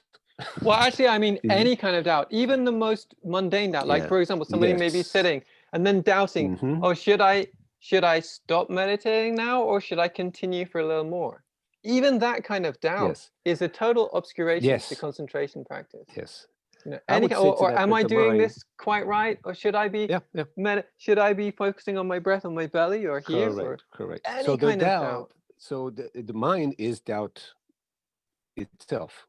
The self-awareness is a knowing that knows that it is knowing. So it is also doubting. It is questioning. That's if you're saying that the mind is doubt, then if you have no doubt, then there's no mind, and I totally disagree. That's right. Because you can totally rest in a non-doubt state, and you can still be brilliantly aware and no problem at all. And that's the end result of meditation. The highest levels of jhana, concentration. I'm sorry, I'm using a non-English word, of mental concentration and discernment. So the mind seeks to understand everything and nothing at the same time. So dispelling doubt is a big undertaking. That's actually that's the biggest challenge for the mind. The highest thing is when you don't have any other question about anything. You got it all. It's called omniscience. You know everything. Of course, come there on. are two I think types everyone, almost everyone wait. experiences non-doubt many times every day. You could be eating a banana with, you know, just enjoying the banana, experiencing no doubt. It doesn't mean you're anything special. Once you have just decided to eat your banana, okay, so that's a very little doubt. Okay, I like my banana, I ate it, I like it, no doubt. But then comes another doubt. So it's the samsara. It's just the rebirth, the death and rebirth of. You could be eating the banana and thinking about, you know, whether I should, you know, go to the store or not go to leave my boyfriend or whatever. So let's talk about the ultimate doubt solving. Do you like permanent have elimination. no more doubts, whether it's about the banana, the absolute doubt solving. You don't have any more doubts about anything. And that, if you read the Kula Sunyata Sutta, it's right there, boom, right there, written in just a few sentences. This guy that spent years first doing asceticism, then meditation, then, you know, the highest. He gives us the answer to that. The mind steps out of itself because it knows its own nature, and it goes, okay, any doubt is mind-made to begin with. Of course. So this realization is also doubt itself, because of the nature of anicca, dukkha, and anatta, which I can translate for the non-Pali speaking people. The constant change, the constant fluctuation of things, anicca. Dukkha is the doubt that comes from it, that Aporia. Should I do this? Should I do that? What is this? What is that? What does it work? And the last one is anatta, not being, which means that everything is an appearance of nothing, otherwise nothingness. And in seeing through that, the mind sees through itself, the doubt dispels itself, just falls apart. And that's the final liberation of the mind, Luis, through the mind, by the mind, regarding the mind. Luis, I have something to say about doubt. I doubt that doubt exists. Well, I doubt that we know what doubt means, because when you're eating a banana and you're enjoying it, you have no doubt that you're enjoying it, but someone else next to you that doesn't like the smell of banana is starting to get upset and about to vomit or something. So you're thinking, wait, what's going on? And then you're saying, oh my gosh, now I should stop eating this banana or eat it up real quick to reduce the smell of banana. Or And maybe should I cut it up? Should I peel it? Should I? So even when we are certain of our belief or our judgment that the banana is good, there is in other minds opposite judgments about the same object. So that means that even though we may be certain in the overall perspective, in the universal perspective, like between minds, there's conflict. So I think aporia doesn't only mean our own personal doubt, but overall among all minds, there's Wait, conflict. Jairo, We had a conflict with Black Lives Matter. There's conflict between what it means and there's judgment there. So what we're trying to do is suspend the judgment about what Black Lives Matter means. I'm gonna take Adriana's words, Jairo. But let me respond to you. Yes. I'm gonna take Adriana's words by I'm gonna preface this answer by saying that Aporia, Epoché, Ataraxia, and eudaimonia is accomplished one mind at a time, without regard to anybody else. So this is the reality sees itself one mind at a time. So this exercise is a personal and it's absolute to each individual, always relative to everybody else. So in the example of the banana, well, I solved all my doubts. I am enjoying my banana, which is like saying that I dispelled doubt existentially, but it's just a bigger banana. Reality as a whole, the universe, the cosmos, infinite and eternal, is the biggest banana. But if I resolve doubt regarding the big banana, the whole enchilada, then I can say that this mind has solved the Aporia puzzle. But it's only done individually. I cannot consider others in this quest. This is truly the hero's journey, alone in the mountains, finding doubt by himself. I cannot solve your doubt, Jairo. I cannot solve your doubt, Justin or Joel or David or Adriana. I can only solve my doubt. Now, obviously, so I cannot say, well, this banana that I'm eating is going to bother the other one. I don't have any doubt about that. In my worldview, I'm going to say I'm going to walk away from this guy that doesn't like the smell of bananas, and I'm still going to enjoy my banana. How about that? So I want to share my last experience with ayahuasca. I don't know if anybody's done that, but was sorry, like the whole first 2 hours of it. It was like normal. I was going through my thoughts, just normal process. But the last 4 hours, everybody's like, okay, so we're going to rest, and I want you to just quiet your mind. My mind was so oppositional because, and it was little thought. And if like when I am awake now, it's like I don't hear my mind doing that, going through that process. But now that I hurt my mind in that process of ayahuasca, it was just incredibly insane. That's the only word that I can think for how insane it was to just basically look at a picture. Oh, that's a pretty picture of a sunshine. Oh, not really. I mean, look at, they couldn't even get the lines right. It's not really well cut. Right? Like, hey, what are you saying? This is a gorgeous picture. I mean, they did it. It looks like they dedicate, and it's like the opposition that comes. The amplifier. Yes. It's a mind amplifier. And it's a judgment. Your thoughts normally don't register. All judgment. Right there, everything was super loud, super. Yeah. So it's an amplifier of the mental processes. Yeah. So it's a dangerous thing because that's precisely what scares us. Our mind just throwing stuff at itself, going like, where the hell is this coming from? Right. Is this me talking? Who am I?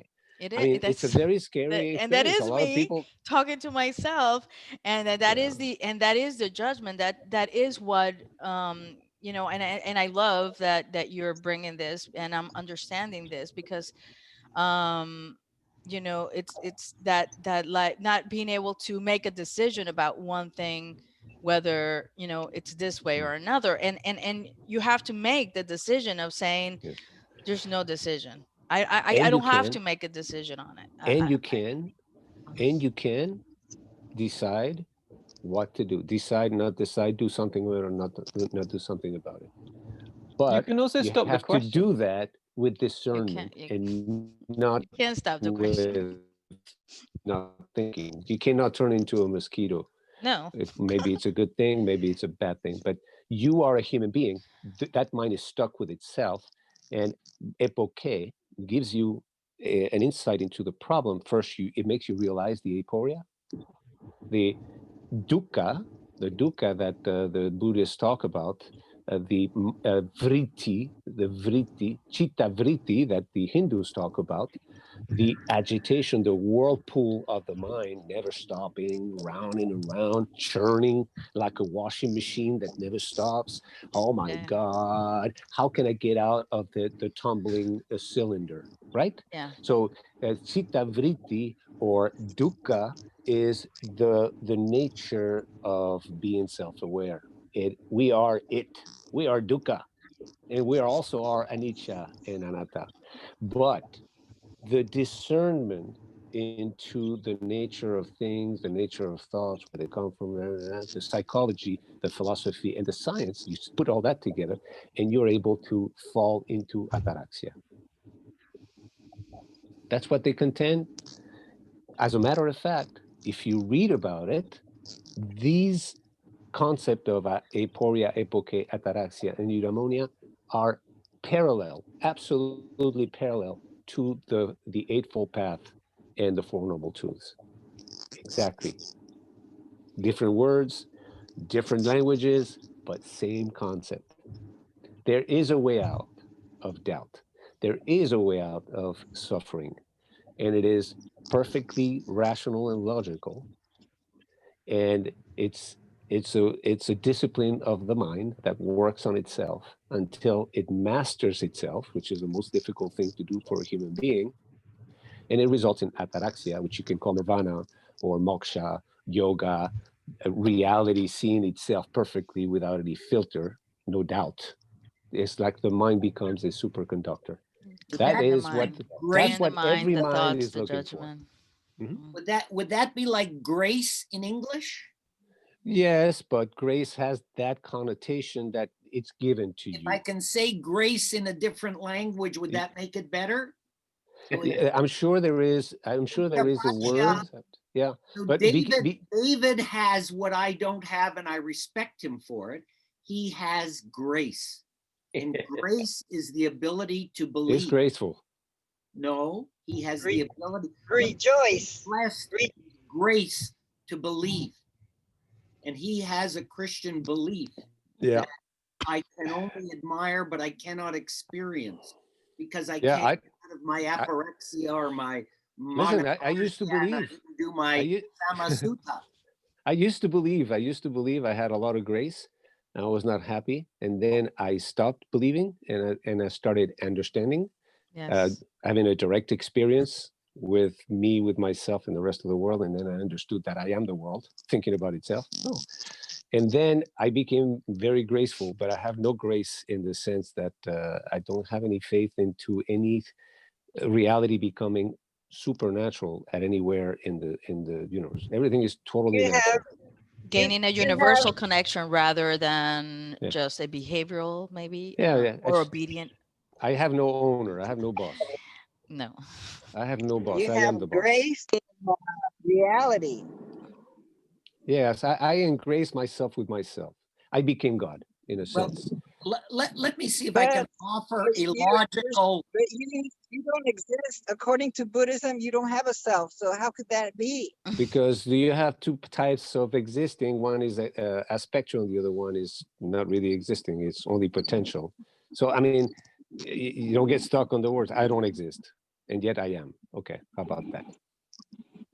Mhm. You know, I'd like to say something, if you don't mind.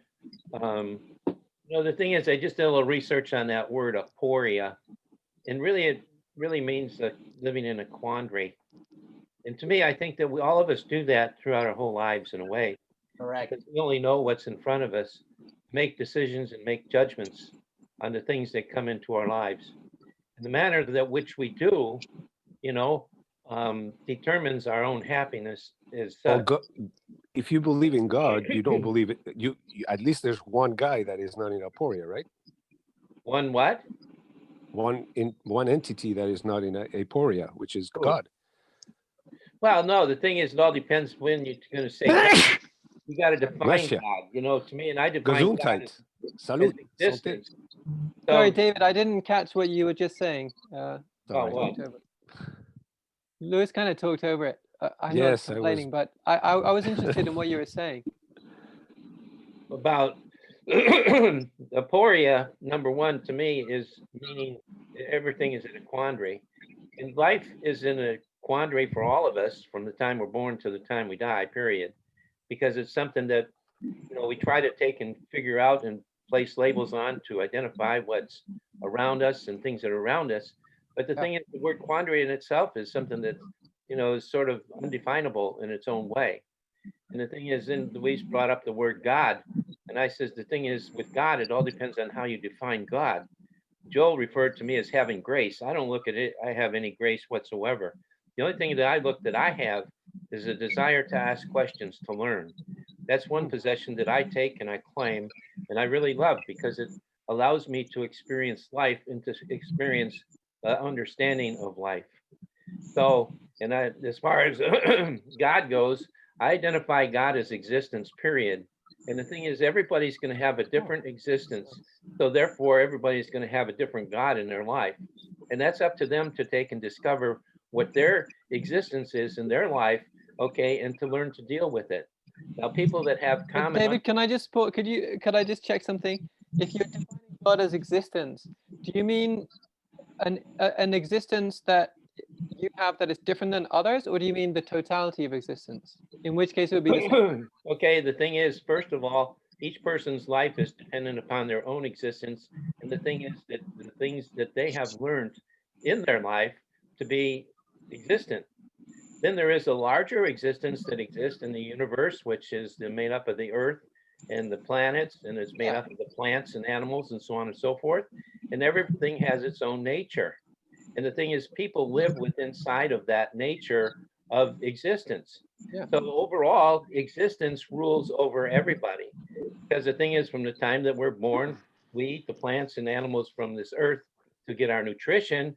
And the thing is, we end up, when we die, we go back to the earth and become part of the soil and things that are there, okay, to regenerate new new life. So Yeah. the thing is, when you're talking about existence, you know, there's two kinds of existence. There's the existence of people, which becomes their nature from their environment. And then there's the existence that comes from actually just what is, you know. The totality kind of thing. And the thing is, we can learn if we open our eyes and see what actually is in existence, period, not only by the plants and the animals and everything there is for us to discover and learn, just like Buddhism and the words of Buddhism versus the words of Greek versus the Hebrew. I mean, everything has their own identity. And if we can open our minds to look at all these different things, rather than to go down one rabbit hole of Greek or Hebrew or whatever it may be, it opens our minds up to take and see many, many different things. And especially with people, when we take and like use Black Lives Matter, that there focuses on a certain group. And the thing is, what it does, it puts us into with blinders on so that we can't see beyond the Black Lives Matter type of issue. And that could be related to any issue in our lives, period. You know, so the thing is, to me, you have existence and everything that's created around us from natural existence, and you have also the existence of people that is created from their environment, that's determined by their government, by the religions that they're exposed to, by everything, their job. Everything has an influence on people as to what they really believe and see based on that environment, which is different than a natural existence. David, you have far more grace than you think you do. Well, I don't look at I have any. And I think what you really have, even beyond grace, is humility. Well, I try to, because the thing is, if you're not humble, then you're going to be arrogant. And the thing is, when you're arrogant, you can't learn anything. David, this attitude, I love your attitude, and I also think it points to a fundamental part of human nature. So this desire to learn and so on. And I think in you, it's maybe more focused in terms of you're aware of it and you're actively cultivating it. But also maybe in general, the human mind, well, not just the human mind, other animals' minds too, but since we're human, we can talk about humans. This tendency to want to understand and question and learn.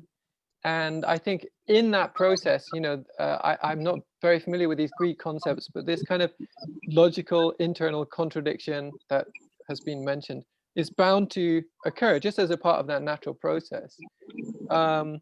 And I think that this is a very fundamental adaptation of the species that allows us to adapt better to the environment, you know, because the environment is always changing. Humans we can live in quite a wide variety of situations. Even, you know, even 20,000 years ago, we could already, you know, using this process of the mind to adapt to our environment. And I think, you know, like Adriana, you were saying when you were on drugs, you're seeing your mind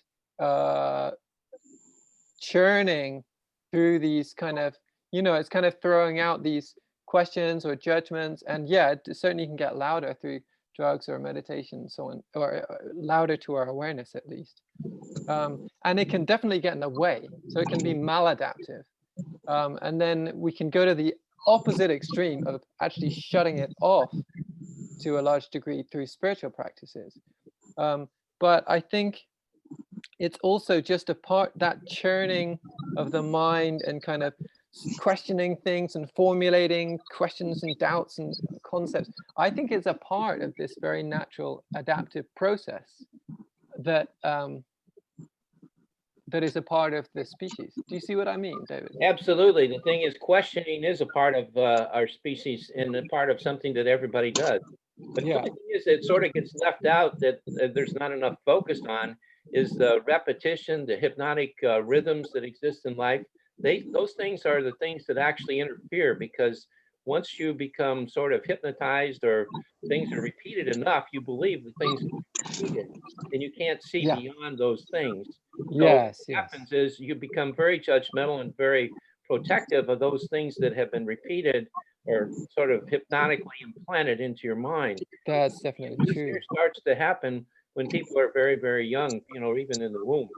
So, you know, I do believe that, you know, what you said, you know, is very true. The idea of questioning is a part of the natural nature of human beings. You know, and the thing is, you can sort of see it in these conversations. Like Luis, he's very much gone through his own experience that has taken him into, you know, Buddhism and these other Eastern religions, you know, of which, you know, those words that he mentions, they're part of our English language too. But the thing is, depending upon the group that you're in, determines which words you're going to be familiar with.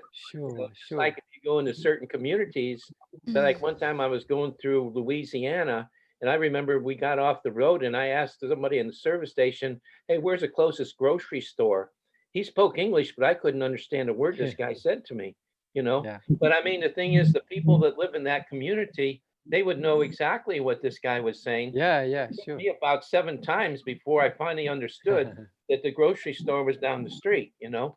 So, you know, that's the same thing that happens to us in all of our different languages, you know, just like Adriana coming from Colombia, their natural language there is Spanish.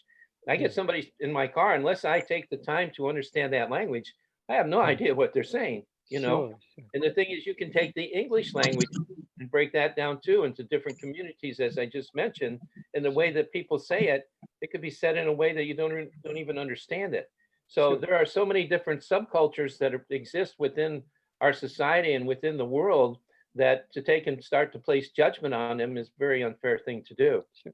David, can I bring it back to what you said about the repetition, and then that gives, it seemed as if you're suggesting it kind of closes our minds down to a certain extent. Yes, it does. I would suggest that factor and the questioning factor are existing, balancing each other, both as a part of one adaptive process.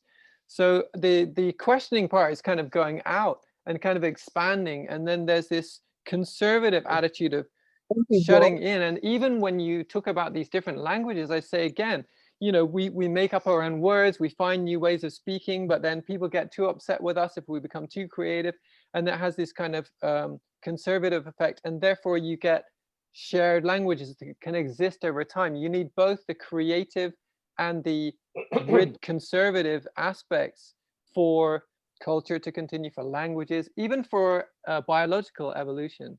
You know, they talk about complex systems existing, what they call at the edge of chaos, between the chaos, which is a kind of creative, kind of expanding, and the rigid order. It's like on the cusp is where things get you know, the thing is, you know, here we talk about you know, East Indian culture and things like that, and Buddhism and all that. You know, India is a very good example of language, because the thing is, they have a mother language in India, and the people that live there end up speaking 2 or 3, maybe 4 different languages of themselves. Yeah, they have so many languages in India, it's true. Yes, they do. So the thing is, it becomes sort of like a pyramid of language, and the thing is, depending upon the languages that they speak, depend upon their status and the environment that they live in, you know? Yeah, or their geographic position. Right, or that's right, their geographic positions. So the thing is, if you take a look at the world in all languages in that same aspect, I think you'll find that the same thing exists. And the thing is, a lot of people are very close to their own language as to what they understand, and they expect other people to take and believe the things that they're saying, because that's what they see and that's what they've been exposed to. But the thing is, if a person is really interested in learning, you're going to ask questions about all languages and try to take and understand all languages and try to incorporate them together. In our conversation here, Luis has a heavy background in Buddhism and, you know, these Eastern religions. So the thing is, he's thrown out words there that mean they're alive to him. They exist so much in his life that he sees them and experiences them. But the thing is, other people that have not experienced them, they don't mean that much to them. And just like myself, I have, you know, my experiences goes back into the Hebrew, coming up through the Greek and the Latin, into the English language. And the English language is basically composed of all languages together, you know? David. What? If I may say something here. If you happen to say a word that I don't understand, I can guarantee you I'm going to write it down and I'm going to check it out. That's good. So to me, it's very important what you're saying, because I don't know what I don't know. And I can only learn by knowing and learning what I don't know. So that's why I make a point. A few years back, I never heard about this guy Buddha. A few years back, I did not know what Advaita, the non-dual way of thinking, was. A few years ago, I hadn't studied psychology or philosophy or the Greeks or these guys or Epoché or ataraxia or anything. I did not know any single one of these words. And when I decided to give myself the freedom to investigate and make up my own mind to solve my own Aporia, I found it so important.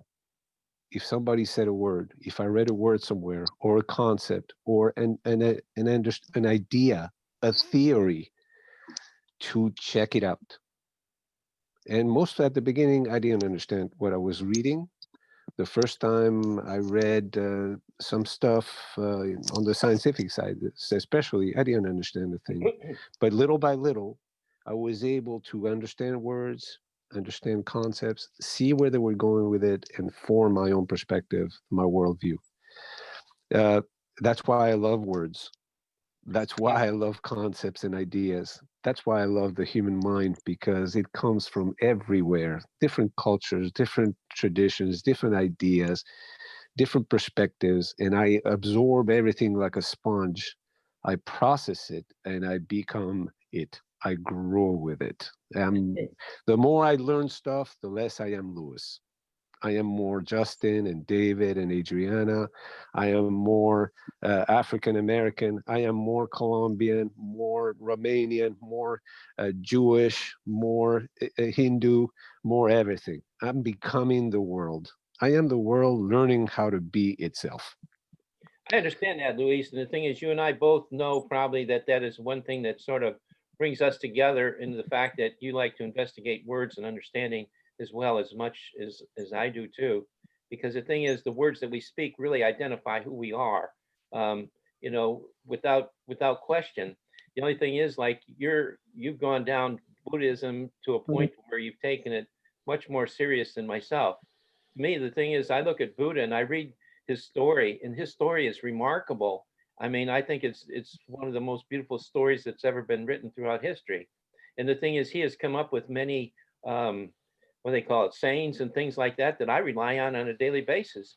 But the only thing is, I have not gone into, and I'm sort of at the point where I don't care to really go into any kind of, what do you call it, language or I guess culture, Right whatever, to the point to where I am totally absorbed into that, you know. So the thing is, I accept Buddha, I accept all these people and the things that they say as it's really beautiful and part of life, and I use them, you know. The only, these are going to be my parting words because I need to go. I need to, first of all, I shared my email address in the chat just in case, you know, anyone wants to contact me at any time, as you know, pursue these conversations or ask any questions or have a nice conversation. The other one is that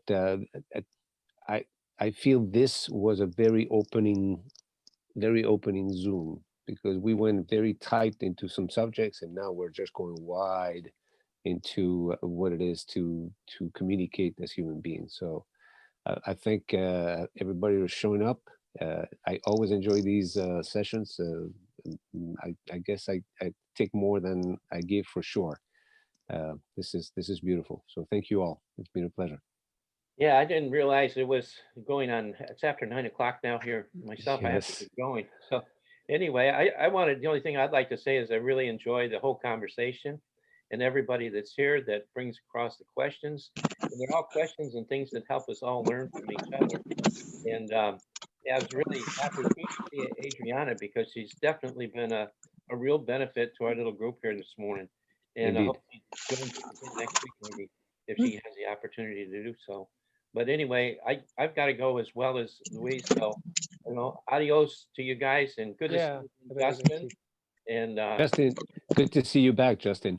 Thanks. And all the time I was away, I was a little worried about your wife, David. So I'm glad that she's okay. Yeah, everything is fine. Yeah, you know, she made it through the COVID, and actually the sugar diabetes is a worse problem for her than anything she's been exposed to.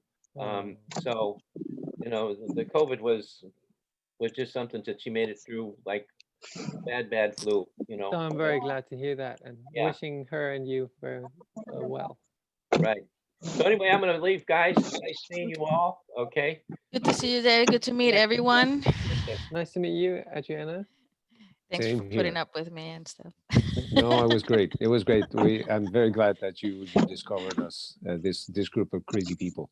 Yes, thank you. I hope to come back. Cool. I sure hope so. Bye-bye. Okay, all right, bye-bye now. Have a great day.